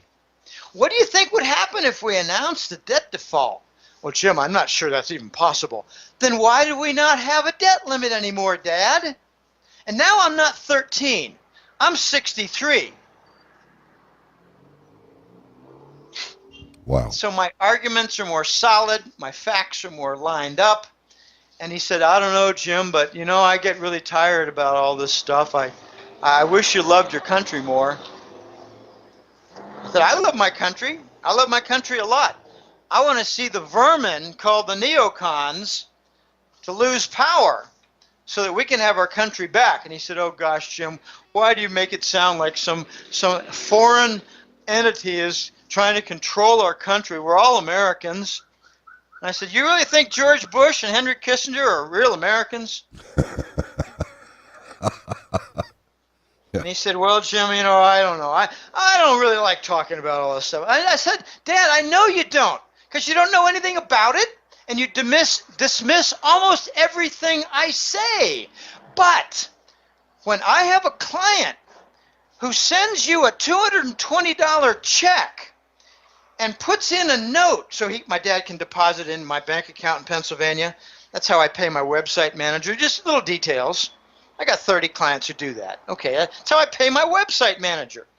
But when a client, Dad, sends you a $220 check and makes the accidental move of putting in a note there saying how bright your son is and how he anticipates all these problems, you call it alleged expertise. I said, Dad, how do you like being an alleged expert of literature? Mm-hmm. said, Dad, do you know the insult of the word alleged that you just put in there? Yeah, Jim, I know, but I think you've got a lot of clients who buy some of your kind of weird theories, you know? Wow! I said, do weird theories, are they accompanied by 80 to 90% correct forecasts? Yeah, but Jim, you know, you make a forecast and you claim it's correct, but you can't really convince me that it's correct. I said, that's because you don't know the nomenclature, the concepts, or anything about what I'm talking about. Wow. How's that reverse repo trick work out for the interest rate hike, Dad? Yeah, okay, all right. So I'm an alleged expert in finance and economics. I said, Dad, are you aware I'm kind of a leader in podcasts for YouTube and finance economics? Yeah, I guess there are a lot of, weird people. I don't know. Oh, yeah, that's it, Dad. There are a lot of weird people who like to waste their time listening to this garbage, right? I said, Dad, unfortunately for you, there are a lot of people out there who like to know what's going on so they can protect their life savings, which you do not do. Dad, you protect your coat, neck, and head more with an umbrella than you do your life savings. Well, Jim, that's kind of a nasty thing to say, don't you think? Yeah. I said, where am I wrong, Dad? You don't want to hear anything about the dollar's troubles. You used to care about the federal debt when it was the first trillion, but not the 20th. You're not concerned about how movements toward treasury bonds are all artificial demand through interest rate swap derivatives, nor could you define one. But you do listen to the weather forecast and carry an umbrella. I've got a lot of clients, Dad, who really want to protect their life savings. Unlike my sister, who thinks I'm a crackpot. And Dad, I don't give a good crap what my sister thinks anymore. Okay, so, it's getting off the beat here a little bit. You know what, Jim? Of course, I can't see your face. I've never seen your face except your photograph. But I read you pretty well. I'm reading your voice print. And you know what? You seem genuinely sad that they won't listen. I mean, that's what I'm hearing in your voice. Is that I'm hurt. Yeah, I am hurt. I got a lot of clients who share with me, oh, Jim, you wouldn't believe it. I got a brother just as dumb as yours. I've got at least 100 messages like that from clients. It's a point of frustration. I'll tell you what the basis is. I'm not given respect by my original family. I'm given respect by my former colleagues from past jobs. I'm given respect from some of my college buddies when I went to school in Ohio. I'm given respect by a professor of mine from my Carnegie Mellon days. They understand a little bit about what I'm doing. But I don't talk much to my sister because I call her a dim bulb. That's my regular name for her. I said, you're a dim bulb, and here's why, Chris. You have an opinion, you maintain it, you dismiss any evidence that might go contrary to it, you insult someone who wants to put that information and data on the table, you call them wackos, conspiracy weirdos, and people who want to disrupt the U.S. system, you call them unpatriotic. But what you've got is what we call contempt before investigation. I know all about that stuff. I don't need to read about it. I said, do you ever listen to your own words? I don't know anything about that, but I don't read anything either and don't need to. Oh, gotcha. I've got an opinion and I don't need to update it with reality. I said, that makes you arrogant and ignorant, Chris. And I don't plan to talk to you about any of this stuff since 2010. And I said, good luck with your 401k. I said, good luck, because I said this back in, we do touch base a little bit. I said back in 2013, I said, there's going to come a time when the U.S. government will force you to buy a treasury bond with it. And she said, oh, gosh, what a dumb thing to say. I'm accused of saying a lot of dumb things, John. And I don't mind, because I got confidence. I got a track record. It's not my staff, but I got a team of colleagues who are really smart. And 2 or 3 of them, they really carry a load, and they love being part of Team Jackass. They have fun. We have good interaction and discussions. One of them's a real expert. I call him Euroraj. He doesn't want his name or his nationality to be exactly known. But he comes out with lots and lots of smart things to say about, currencies and treasury bonds. So I told him, I said, buddy, I got about 22 or 3 correct forecasts. This was back 2013 or so. I got about 22 correct forecasts, and I got 2 incorrect forecasts. He said, anything in common regarding those wrong forecasts? I said, yeah, they're both about the movement of treasury bonds and the bond yield, the interest rates. And he said, oh, let me take care of that. That's my expertise. I have now correct forecasts with treasury bonds. They're not mine. They're coming from Team Jackass. So Jim. I built a team. How hard do you think it is to fool 10 smart guys? Oh, 10 smart guys, probably not that easy. Yeah, we don't make many mistakes. Let me ask you something. When you look at this usdebtclock.org, Yeah. you've seen it before, yeah? Mm-hmm. Are these numbers accurate? U.S. total debt, 66 trillion, 681 billion, 51 million, and rising rapidly? Well, yeah, but that's not just the U.S. government debt. That's their obligations regarding expected Social Security and Medicare payouts. Right. And government pensions, military pensions, Pentagon, judges, bureaucrat officers, cabinet officers, the whole thing. Yeah, this is everything. Do you know there's 1,600 employees in the White House? Oh, it doesn't surprise me. I understand that the government workers outnumber regular workers by, what was it? Oh, okay. Almost Let me a make million? a comment regarding this point, though, okay? Yeah.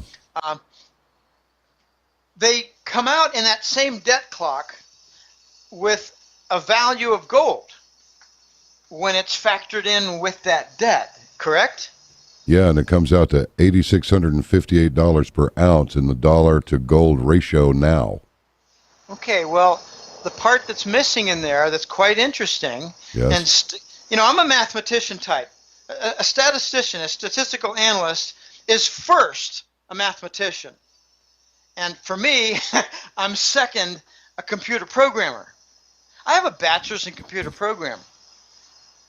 I'm a software, I used to be a software specialist. You think you can fake some software to get something done? No way! Anyway, you can't fake the math, you can't fake the software, you can't fake anything in my field. But, all right, here's what pops out to me. If you're saying that gold has this value, then you're taking that dollar debt and you're dividing it by a quantity of gold, correct? Yeah. What quantity of gold? Right. Where is it? No, not where. What? How much? What is it? What's the volume of gold that they're using in that ratio? Oh, exactly. Yeah, I get it. Is that the 8,500 tons of gold in Fort Knox? Right. That doesn't exist? Right. So are they giving you a wacky, phony, ridiculous, absurd gold price based on gold that doesn't exist? Yes. And the quantity cannot be calculated? Yeah, I think the short answer is yes. That's what they're doing. Yeah, okay. But what you can do is say, well, let's just use in our calculation, for argument's sake, what Fort Knox used to have. This is absurd what we're doing in U.S. government accounting. Okay, that's how I react to the debt clock and the gold price related to it. I go, well, that's pretty stupid. In other words, if you don't, okay, I probably have told this story before. I've got a colleague, I call him George of the Comex. He said, don't you ever use my real name, not even my real first name. I said, okay, don't worry, you're George the Comex. And he said, fine, that's good, I like that. Well, George had a roughly 18-year career at the Comex being a logistics delivery type specialist. How are we going to get that copper delivered to this company from the warehouse? How are we going to get this all done? So expediting delivery and satisfaction of contracts, logistics for the Comex. Okay. He said, Jim, I got out of that job, but I kept up with Marty. Let's just call him Marty. Marty was my buddy for many of those years, and he got tired of the whole thing in Chicago. So he decided that he was going to start up a security company, and wouldn't you know it, he got the contract for Fort Knox. I said, how many years ago was this? We had this conversation right around 2010. It was after Lehman, because I didn't really know him very well. He was introduced to me by one of my other colleagues. My colleague said, Jim, you got to get George, this guy, whatever his name is. I call him George now. You got to get this George in the group, because he can really add. He's got a lot of insider scoop on things with the Comex. I said, great, bring him in. So that was right around the time I had The Voice. Anyway, The Voice introduced my European gold specialist. So anyway, here's what he told me about Marty.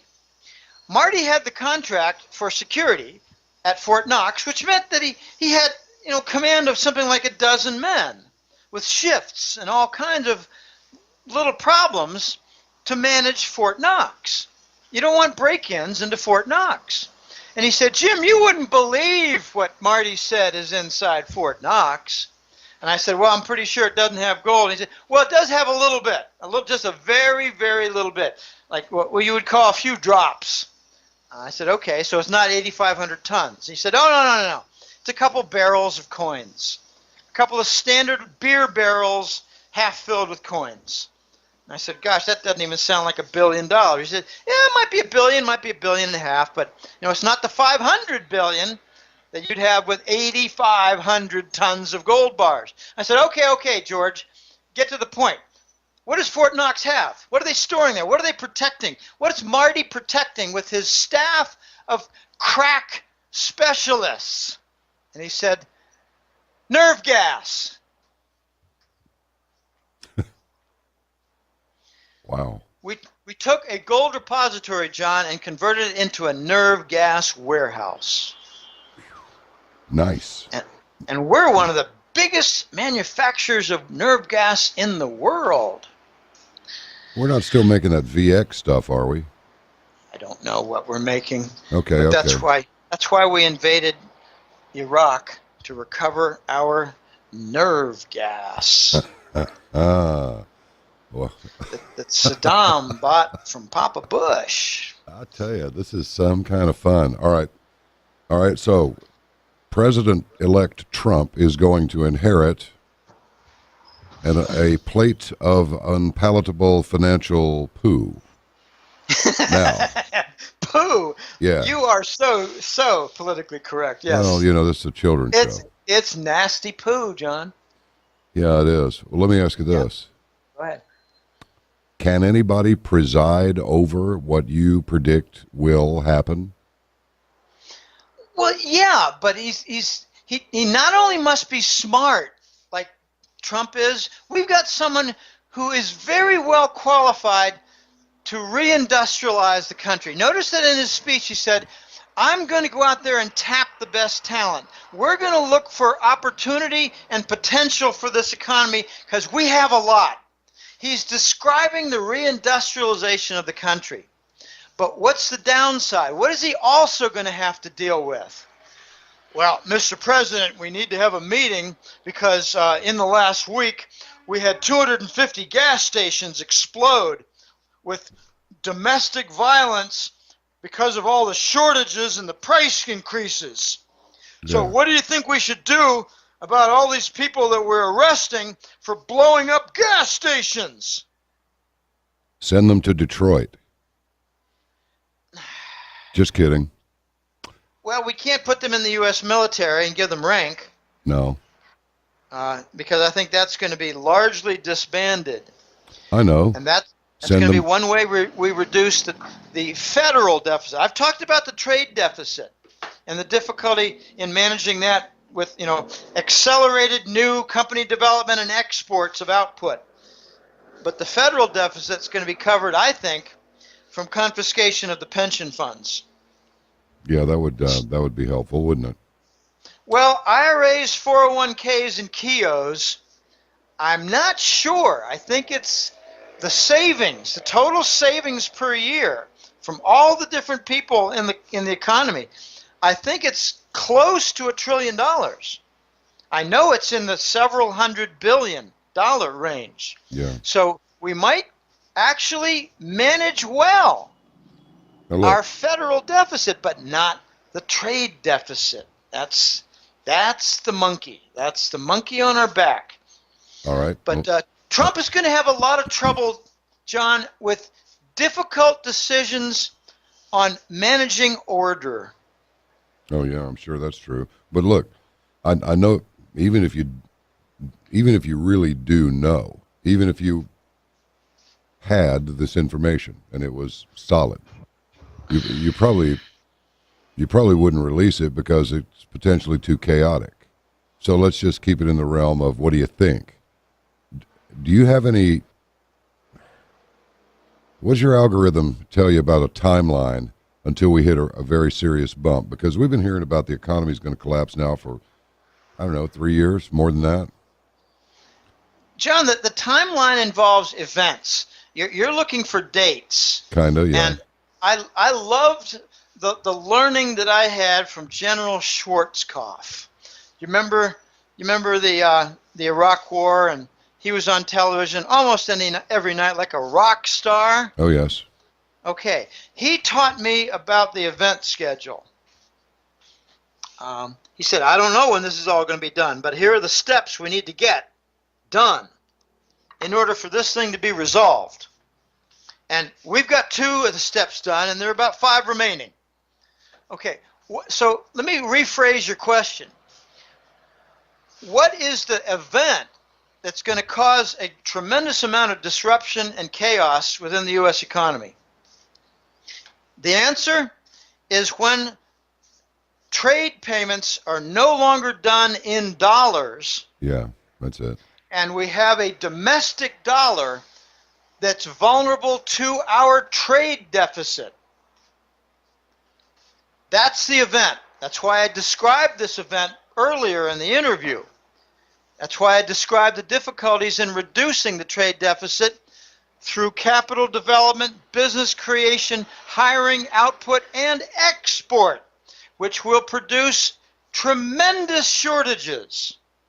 So the event will be the launch of the new Scheisse dollar, which will be grotesquely devalued, kind of like Venezuela's. Mm-hmm. I did an interview a week ago, and I actually said that I'm not giving a preface like, oh my gosh, why did I say something silly like that? No, it was, this is what I said, this is what I believe, and this is what I argued will happen with a lot of justification. After the 30% devaluations, followed by a sequence of 10% devaluations, we're going to see an 80 to 90% loss in the value of this new Scheisse dollar, the rainbow dollar, the treasury note dollar. 80 to 90%. If it's just 80%, that means it retains 20. That means we've got a 4 to 5-fold increase on most everything we import. It means that we're going to have to use this big advantage of a cheaper dollar to export our faces off. You make widgets at ABC Corporation. Okay, let's try to find 4 buyers to buy 30 to 50% of it. That's going to be the guideline. When all this happens, when the dollar's rejected, when the gold trade note has become standard, when the U.S. makes the new Scheisse dollar, the Treasury note dollar, that's your clock and alarm going off. And following that comes your chaos and disorder and disruption, even civil disorder, like riots. I don't think people are going to take too kindly to store shelves being largely empty and being told, oh, no, we exported that to Asia. Why do you export something I want? Well, you can still buy some, but it costs a lot of money. They're not going to take to that lightly. I actually think Trump is going to be not over his head. I think he's going to be beset by problems that he gets sick of dealing with in 2 years. And the real progress will come with the next president 4 years later, because he's going to say, I don't want to do this anymore. He kind of boasted and said, well, we might have 8 years. No, I got a pretty good feeling. After 2 or 3 years, he's going to be sick of this, because we have to deal with the trade deficit and all the rioting from shortages. And the next president is going to see some benefits of what Trump did, creating 50,000 new companies for export emphasis. But the adjustment is the birth pangs, John, and getting there is difficult. We've got to go through what I call the third world corridor. You devalue your currency like what I'm describing, then you've got a third world country. And you wait to see all the problems in coming up with funds for infrastructure that Trump wants to do. He's probably planning on cutting back the military budget and using that to build highways and bridges when we're about to lose the dollar, and we're going to be more interested in survival as a nation to export everything that's not nailed down. So we're the country with the shortage of rice, beans, toilet paper, and condoms. Oh my gosh, man. This is sort of a grim picture, don't you think? We've lived with the free credit card for 20 years. Yeah. Remember the John Conley quote, it's our debt, but it's your problem. Yeah. You discontinue that, and it's now our problem. We're going to import inflation. And we do it with the Scheisse dollar. Yep. Wow. This is grim because we've got a $550 billion trade deficit that no one thinks is a problem. I like the way you put that. That no one thinks is a problem. Only the really smart guys in Wall Street who are paid never to bring it up in their analysis or speeches to the idiots in our population. Oh, Lord. Which make up 90%. And I address the 10% who are smart. My clients, John, I got 2,600 clients. My clients come from that 10% of the population that's smart, that makes money, that saves money, that wants to protect their life savings and own some gold and silver and want to know what's the best way to handle all this. What's the best way to expect what's coming? What's coming next year, Jim? I get that question a lot. What's coming next year, John, is the launch of the Scheisse dollar. Next year. I think so, yeah. Right. I thought it was going to be this year, but no, Obama's not interested in doing anything smart. Obama's one of the dumbest presidents we've ever had. Take a look at his economic programs. Every single one of them is a failure. Take a look at his foreign policies.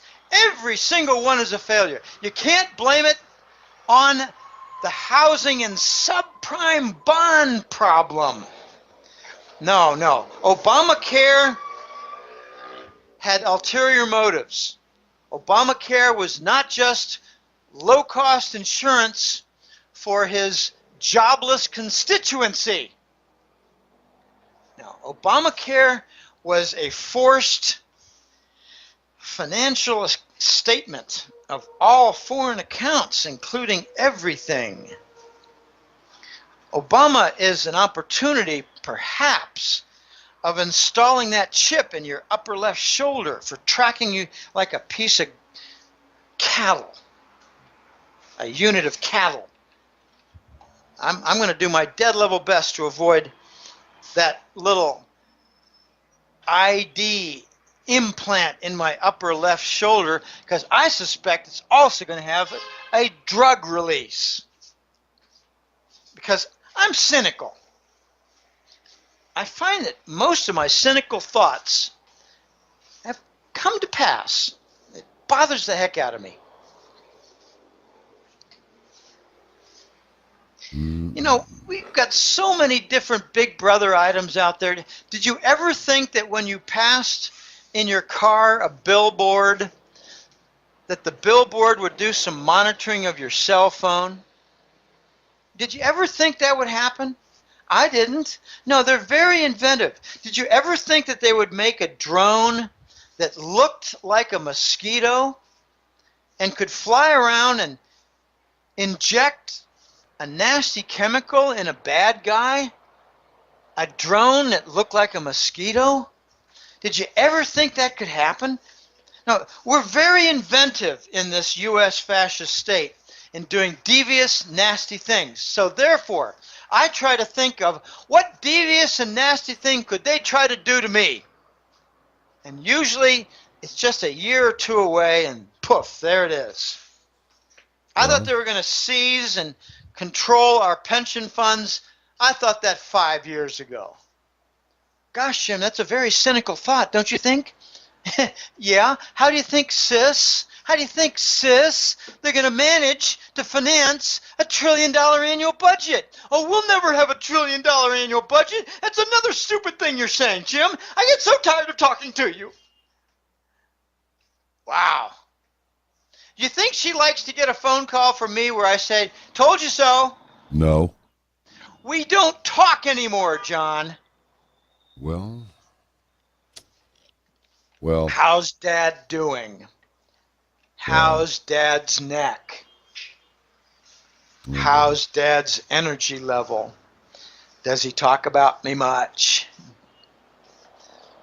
Those are our conversations. Yeah. Now, I am the black sheep of the family, the one who's doing the best, the one who's respected the least, the last one they'd want to invite to a party. And I don't give a damn.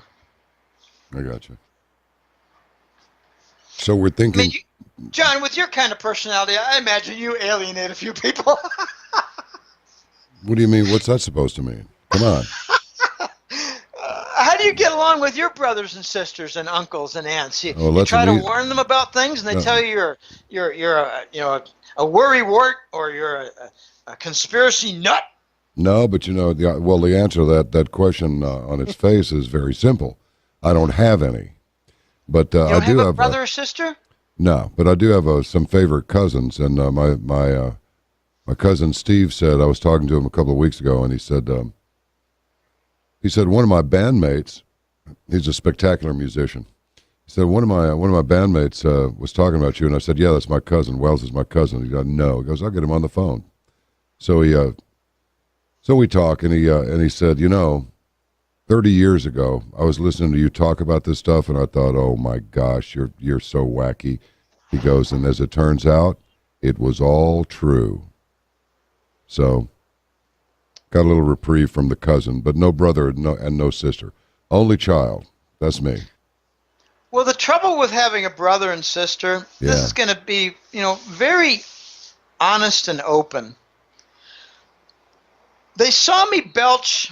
They saw me release gas at the living room table, the dining room table. They smelled my lousy, dirty feet in the summer. Yes. When we're trying to watch a show together. They remember without fail that time when I was 12 and I pooped in my pants and couldn't make it home in time. Yes. And now I'm trying to tell them, we got a problem with the dollar. Oh, Jim, you pooped in your pants when you were 12. Yeah, I know. You can't get away from that. I know it. I also had some financial problems back in 1988, right after Black Monday. It contributed heavily toward a divorce. Yes.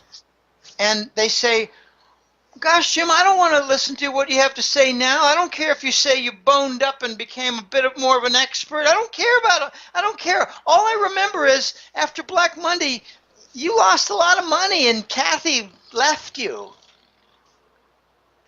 Yeah. Yeah, she did.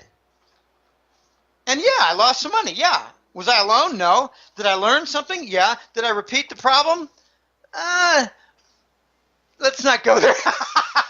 I repeated the problem in 93 and then afterwards I did not make that mistakes again. No, 99. What am I saying? 99. I made the mistake again in 99 and I have not made the mistake again. And I give a lot of credit to my gang of colleagues in The Voice. I'll pass by The Voice and Euroraj, a theory that I have. I say, I think this is going to happen.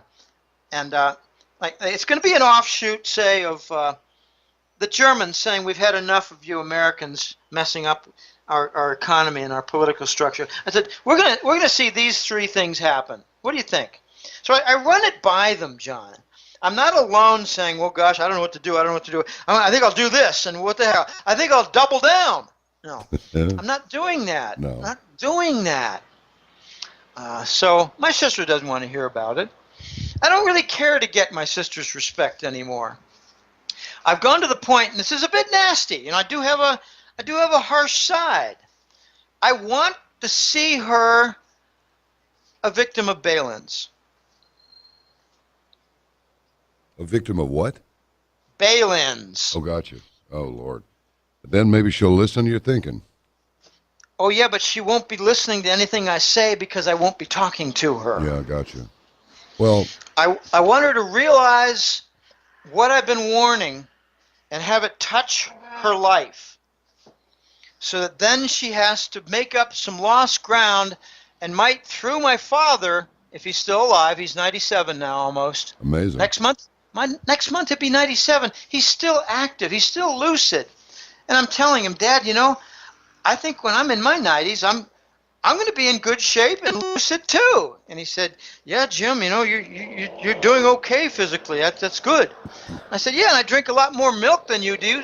So you ever did? Because you like tea, remember, Dad? And now you've got a disintegrated vertebra. I don't think I'll have that problem. Did he drink, smoke, or, go out late at night or any of that?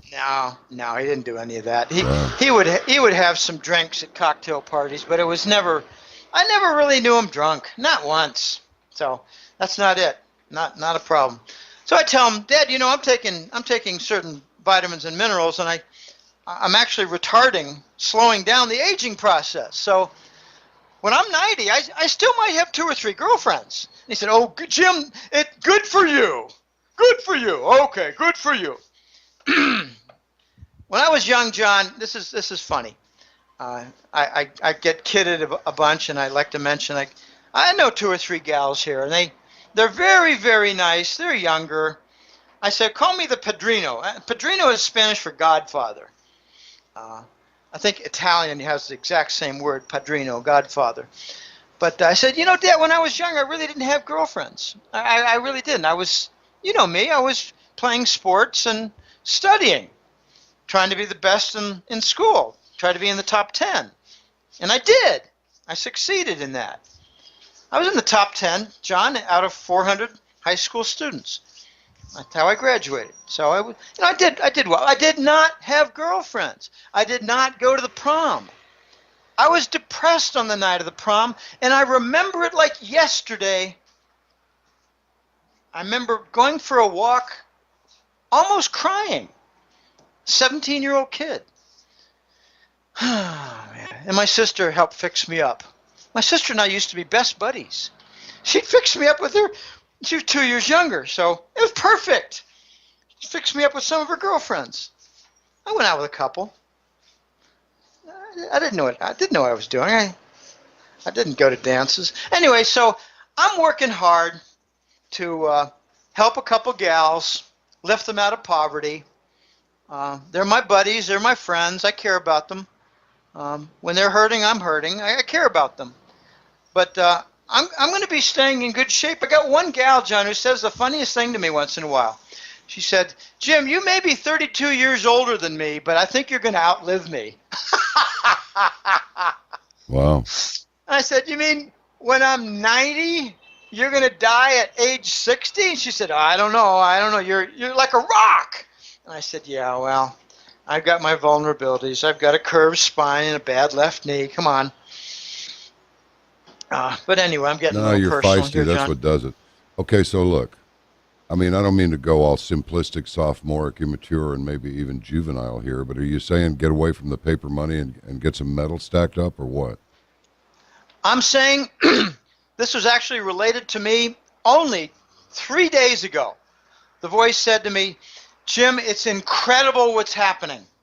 The economies are deteriorating rapidly. My Europe is fracturing, especially with all the, as you call it, the Arab human garbage. I said, yeah, the influx is nonstop. He said, Jim, there's going to be only one asset that survives this mess. It's gold and silver. And I said, well, what about property? Really? I mean, what about property like farmland or a commercial building or a residential home? And he said, Sit on the you're going to metal and see wait. a vanishing act of buyers. No, sorry. I said sit on the metal and wait. Well, yeah, that's convert. Okay, right now, what are they doing at the Fed? They're pumping up bonds, pumping up stocks, so the public doesn't know what's going on, doesn't read any alarm bells. Sell your stocks and buy what they're pushing down in price, which is gold and silver. But that's not the human typical reaction. They want to buy something that's already gone up. John, it's lunatic. They don't want to buy gold and silver because it's been kept down. They'd rather buy more stocks because they've gone up. Ugh. Try that argument with some people you know. You want to buy this? It's already gone up 20%. Oh, yeah. I want in. You think it'll go up another 20%? Well, sure.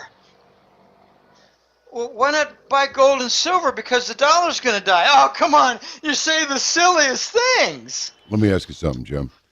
You know, I like this guy personally. I like Harry Dent. He's funny. He goes, listen, if I'm wrong, he goes, John B., if I'm wrong, I'm going to move to New Zealand and be an Uber driver. I'm going to quit my job, and I'm going to get out of this, all of this. He goes, but I'm telling you, something bad's going to happen. And the only thing that I've been able to take exception with him on is he thinks that the metals will go down in dollar pricing, that it'll be $800 gold for an ounce. That's what he's been saying. Now, some people have described Harry as you know, like a blind squirrel that wanders around, eventually finds a nut. But when he finds a nut, it's a hell of a good nut. But I'm just wondering why. I know you can't read his mind. I don't even know if you know him. I know about him. Well, I know you know about him, but I mean, Harry Dent. I don't think necessarily you've spoken to him, but I don't know. But the thing is why do you think he says something like that? Because I'm telling you, that's his story, and he's sticking with it. And he's a bright guy, so I'm thinking, okay, let's listen to him. I like talking to him, but I'm a little bit. I'm not ready to embrace this $800 an ounce gold thing at all. I'm not. Well, I would ask him two questions. Please define what you call the gold price. Right. And second, where do you think the gold price will be in 5 years? I don't care about the paper price going down to 800. I yawn. I got you. Okay. You're not going to be able to buy any, so who cares what the price is? You could barely buy the gold now at $1,200 handle. Okay, here's a definitive experiment that I challenge you on. All right, hit me. Okay, it's It's a, what do you call it? A rhetorical argument, but you'll understand my point. You've got a spare $100 million. Go out and buy as much gold as you can under $1,300 an ounce, or right at $1,300 an ounce. Spend that $100 million that you've got in your drawer, and let me know after 6 months how much you were able to buy. My guess is that you'd be able to buy maybe a couple $1 million worth. What's the point? It's not available. The price is wrong. Wow. The supply and demand dynamics have ruined the equilibrium. There's not much available, only drops. All right, wait a minute. Wait a minute. Draw me a picture on that. That's important. The what and the what has caused the what? The supply and demand dynamics. Yes. You don't have equilibrium. You don't have, okay, let's just say in the last, let's make an argument. Let me just come up with it's not a fake argument because it has happened in the recent past. Let's suppose in the last year and a half, the gold price has gone from $1,400 to $1,250. Okay. If that were a result of equilibrium, it would have meant that there was much less demand or much more supply, correct? Yes.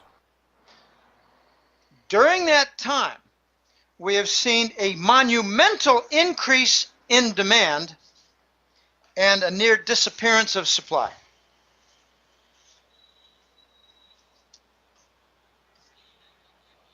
We don't have equilibrium of supply and demand. That's why you wouldn't be able to secure $100 million with your spare money to buy all that gold. You'd only be able to buy 1 or 2%.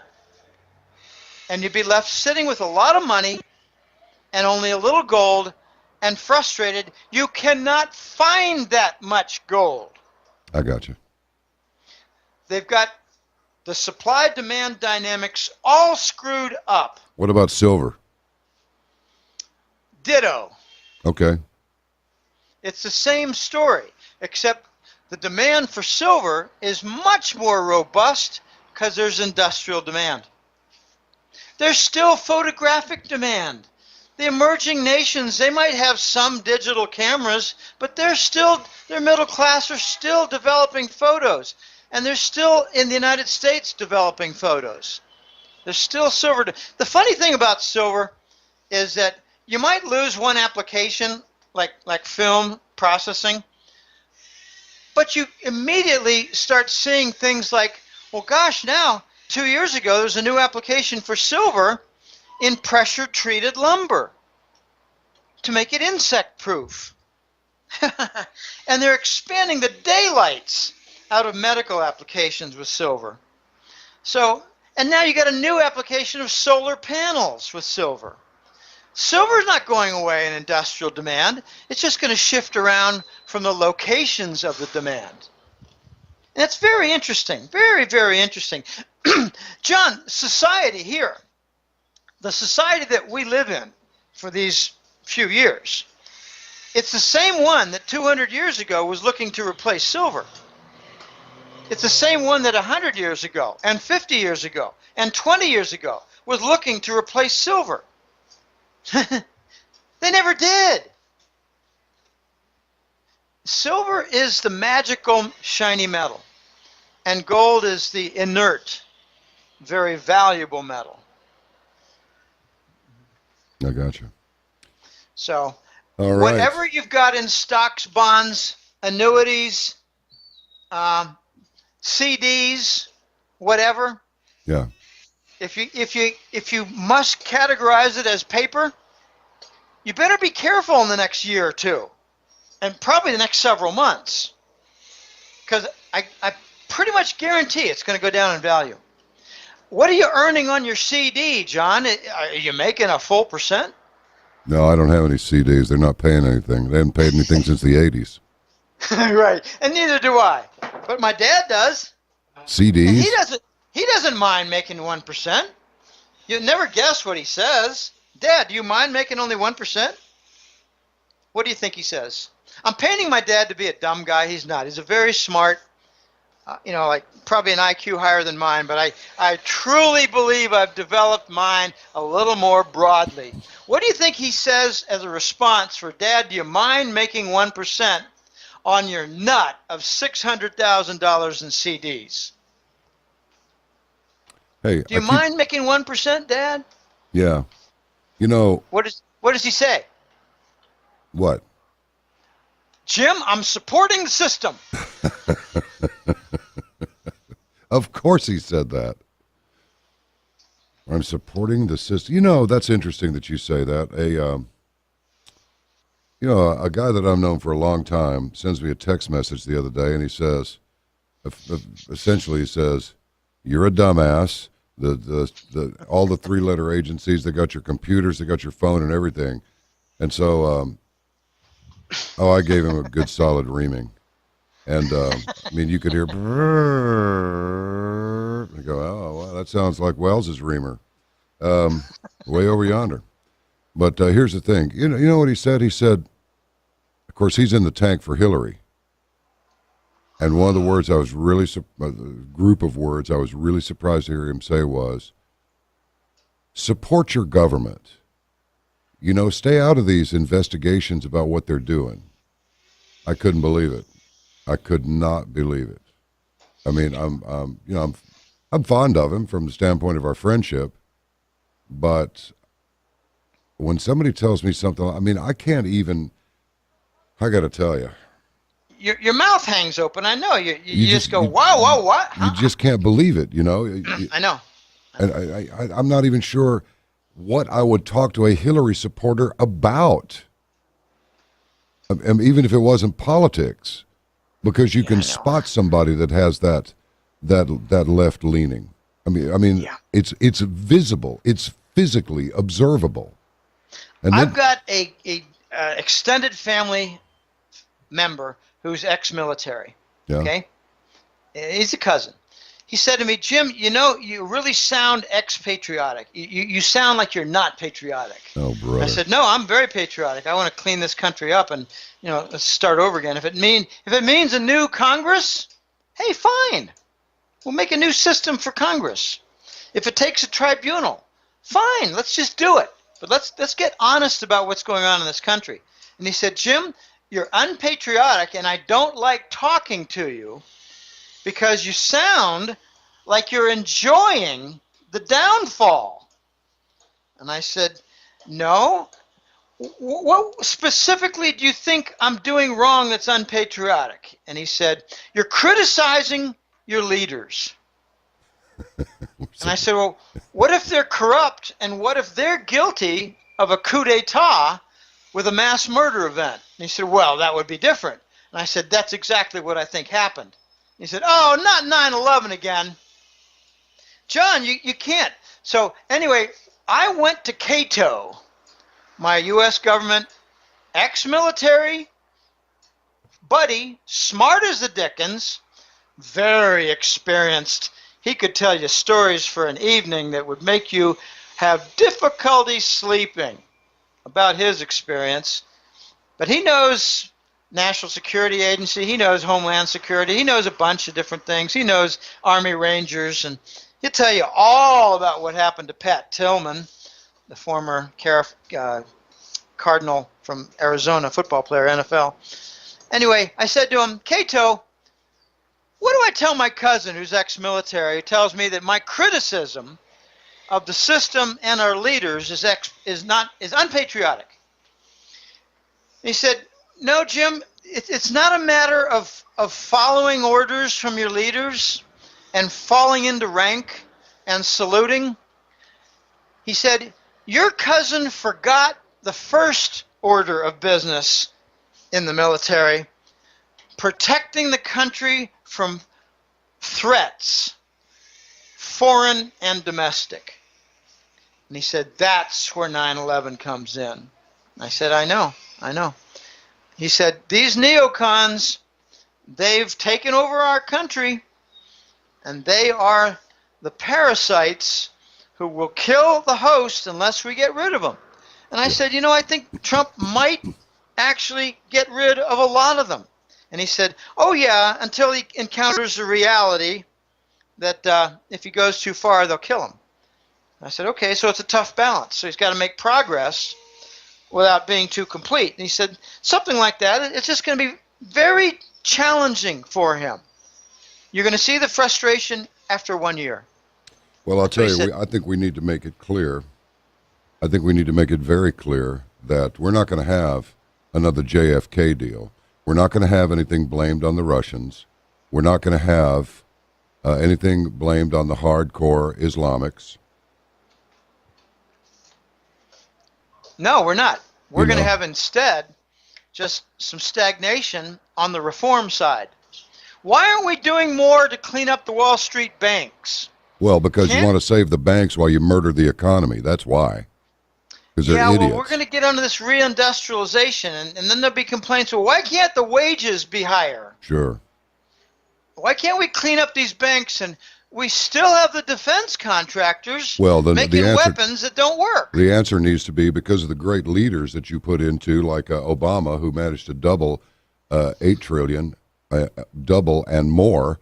We don't have the money for that any more than we have the money for $15 an hour for fast food employees. We just don't. Those are entry-level jobs. Unless you're in management and you eventually want your own franchise, you're not supposed to stay in that job till hell freezes over. You're supposed to move on to the next level. You're supposed to make progress. You cannot. You can't stay static.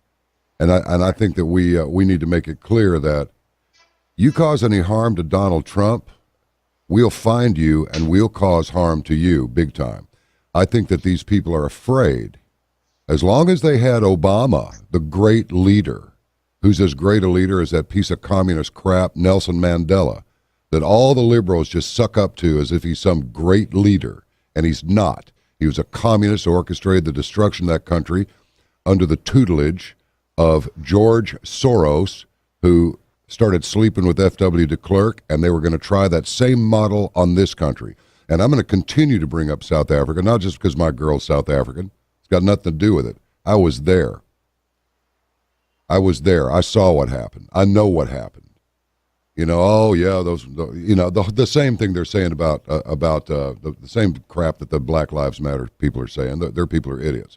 I say two things. The black people in this country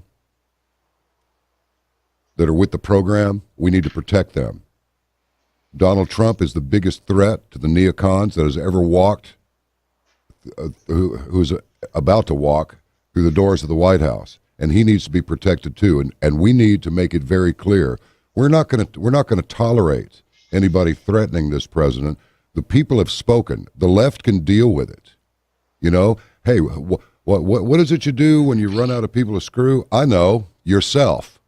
And these people just need to go off and handle that bit of business. They can hug and cry and bemoan and all of this, and he doesn't have the temperament to lead. Well, I'll tell you this: Vlad Putin is the tough guy on the block on the other side of the globe, and Putin's okay with him. What would you rather have, this worm Obama in there, or some insane psycho woman like this Hillary Clinton, who's nothing but a hardcore criminal, to try and prod that Russian bear into World War III? Is that what you want? Why? So you can dance naked in the gay pride parade? Grow up. You have no life. Get one. John, you mentioned the word temperament. Yeah. And that's exactly what I was scribbling on my little sheet here. What's the complaint we've heard of Trump within the press? That he's a little out of control, that he's a bit insulting, and he doesn't have the proper temperament. I think he's got exactly the temperament for it, personally, but go ahead. Right, Hillary does. Oh, yeah, sure she does. Even last night we heard that from the newscaster saying, well, not sure he's got the temperament for. Hey, look, I have a colleague who met Trump several years ago. I'm not saying that he worked with him on projects. He met him and spent a couple of hours with him. And he said, Jim, this guy comes from Atlantic City, and Vegas, had been bankrupted and come back, has borrowed money and recapitalized, he's got back on his feet, he is a very difficult guy to have as an enemy.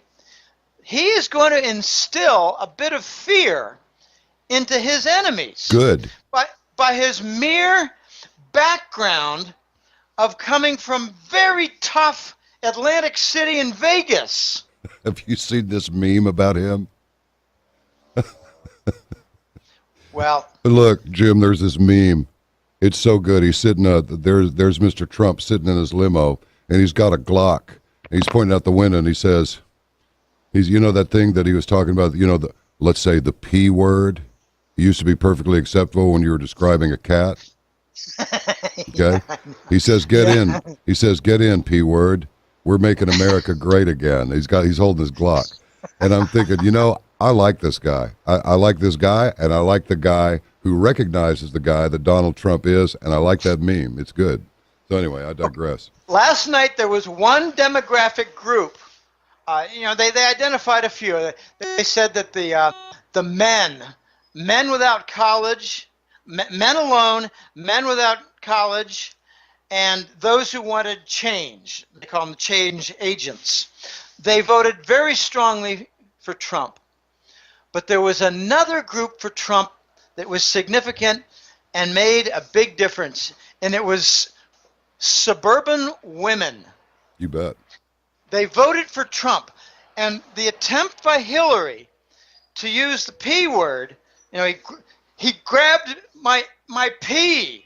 I've got a beautiful picture of Michael Obama. I'm sorry, Michelle. No, it's Michael. Michael Obama. Michael LaVaughn Robinson.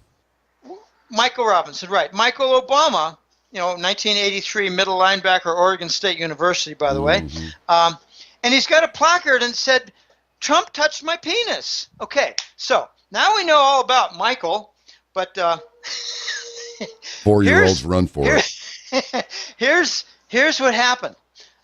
The white women in suburban America, and I'm sure there's some black women too, or women of color, like Asians or Latinas or whatever, Jamaicans. Anyway, I'm sure there's some in there's some in suburban America. They voted rather strongly for Trump, and when they saw the ads that he liked walking into a room with naked, beautiful women, and made comments about that insinuated he appreciated a good pair of breasts and occasionally was guilty of grabbing a woman's crotch, they thought, that's my man for the White House. Well, because we just had 8 years of a gay guy with a gay man wife. Yeah, Jim, you are, in my opinion, other than myself, one of the most forthcoming people, and I'm not trying to toot my own horn. I wish there was nothing to toot it about. But you're the only one that I can recall right at this moment. Maybe there's somebody else, but you're the only one that's been straightforward enough to actually call it like you see it. The only thing he has missing, I repeat, caravanners, is his hair braided into pigtails with little ribbons on them as he rides his bicycle with the training wheel still on it. It's going to be great to have a real, no kidding, badass, heterosexual man at the helm with his beautiful wife, his beautiful family, billions of dollars in business experience. I mean, what's it going to be? If we're the United States of America Incorporated, well, I say let's get a good businessman to run this damn thing, because this idiot excuse of a leader that's been in there that nobody even knows who he is. Oh, the birther thing. Yeah, I think he's a fraud. I think he's a Trojan horse. I think you were staring communism, fascism, or Nazism right in the face. Now, I'll grant you, the Nazis had great fashion sense. They really did. Those Waffen-SS uniforms look great. They're black, they're smartly dressed, they're well-tailored, they're ready to go. Like but the whole rest of the act was a nightmare, okay? So I'm all right with this. I say run this little gay rainbow colors on the White House. It makes me just cringe. Jim, if I were to tell you that up until, remember when Michael Obama said, for the first time, I'm proud of my country. Well, I can tell you this. seeing Donald Trump elected, seeing the people speak and go, you know what? Progressive left, go to hell. Mainstream media, go to hell. Remember Frank Sinatra and that thing when Chiang Kai-shek was overthrown and Mao came in, he was saying, message of Chung King, go to hell. Remember that one? Yeah. Oh, Frank Sinatra World War II movie? Yeah. That's what this is. This is my little rant. The American people spoke. Political correct. Dead. Shove it up your rectal cavity. Yes, absolutely. We're getting a little rough here, but so okay. what? Let me share with you a final story before I got to go. I'm running out of voice and I got somewhere to go. I had. I really feel for you. I really feel for you. She's 30 years younger than you are. I feel for you. I ought to keep you here all night.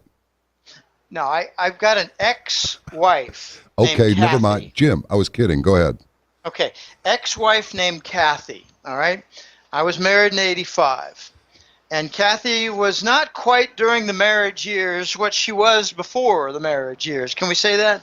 As far as affection and loving attitude. Anyway. Oh, one of those. Her mother was a wonderful lady named Florence. And I got along famously with my mother-in-law. How rare is that? We used to go out and just catch a milkshake somewhere and come back. And Kathy was done doing what she was doing, and Florence and I had a good old time together. Well, one time the three of us were having dinner, and I made the typical man error of checking out some very attractive waitress who didn't exactly sashay near our table, but, she made her trip left and right, and then left and right, and then left and right, and I almost said, man, check out that figure, my gosh. And it was clear in my eyes. Closing my eyes, shaking my head, and Florence said to me, did you see something nice, Jim? You were trying to shake it off. I was just bewildered at how pretty a waitress was. And Kathy got all upset. And Florence grabbed Kathy's hands, looked me into the eye, smiled, and said to her daughter, Kathy, you have a man next to you you're married to. He appreciates a fine-looking woman. Go home and take care of him. That is a model mother-in-law.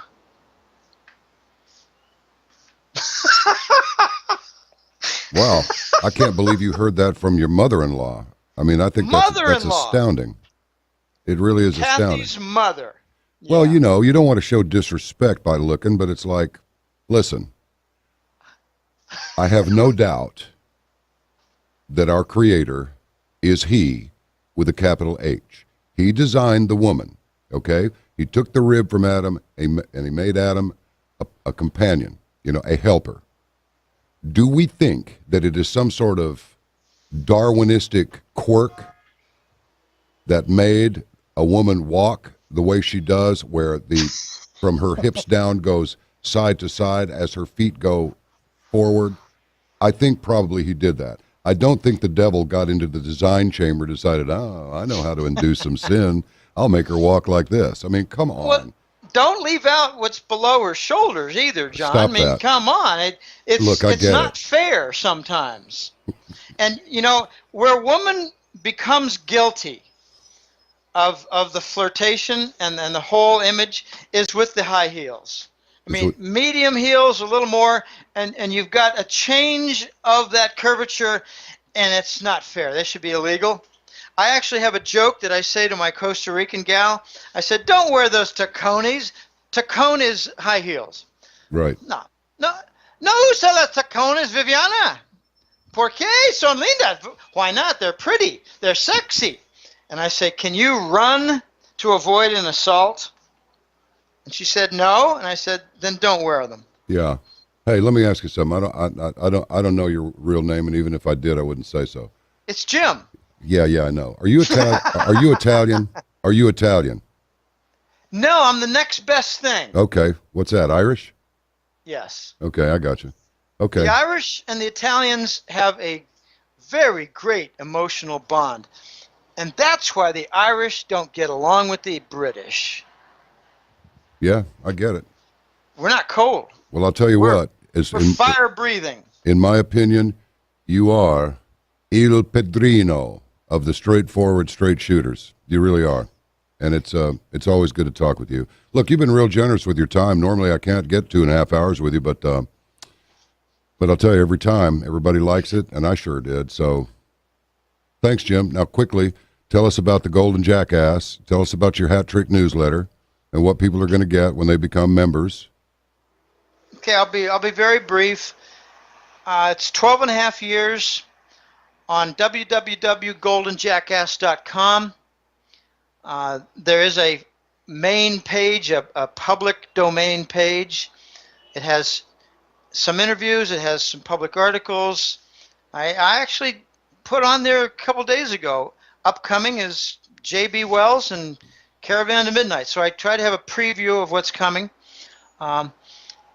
So there's a lot of free material. I invite people who are not familiar with all this to read up a little bit, because we've been told a lot of lies by the press about the recovering economy, the sluggish recovery.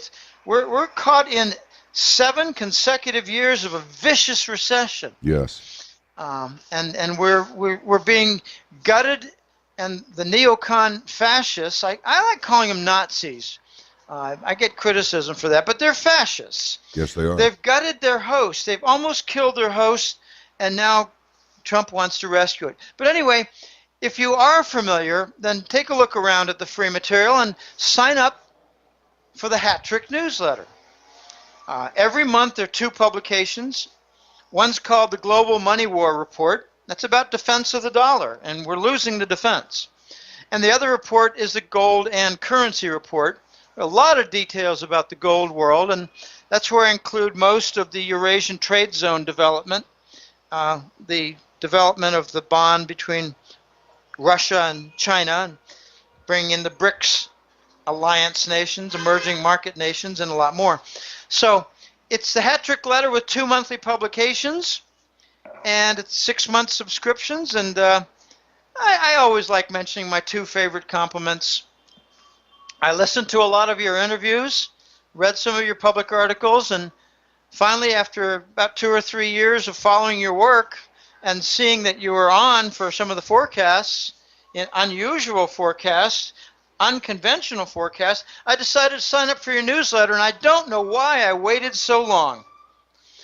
The other compliment was I used to be a subscriber for a few years, but I broke away and tried some others, and now I'm back, and I wish I never left. A good man yourself. So over the course of the year, you're going to get 24 publications. What's it going to cost them? It's $110 for 6 months. $220 for the year, but they go by 6-month segments. Well, if you save somebody's financial life, it's worth it.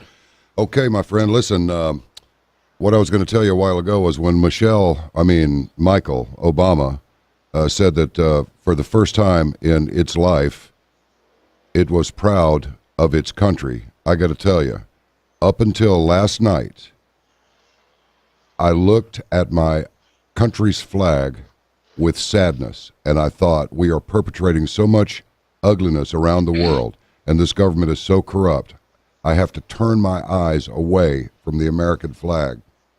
And I got to tell you something, that hurt me. But that's over with now.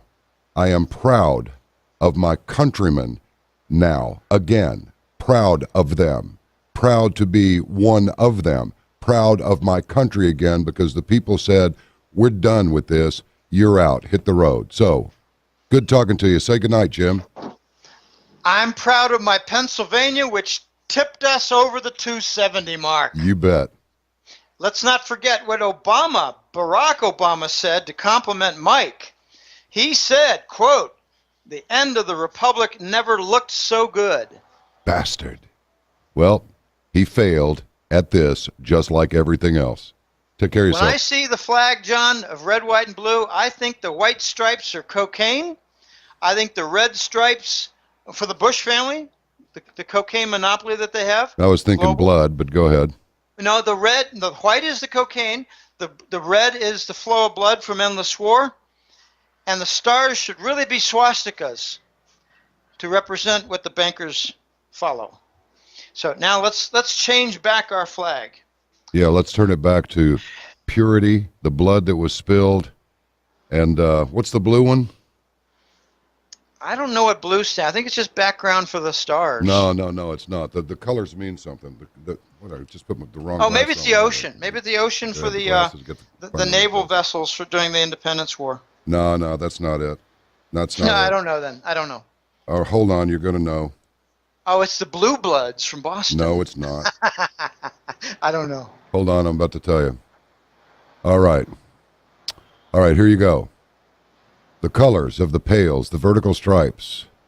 Vertical stripes? Horizontal. Well, some dumbass did this.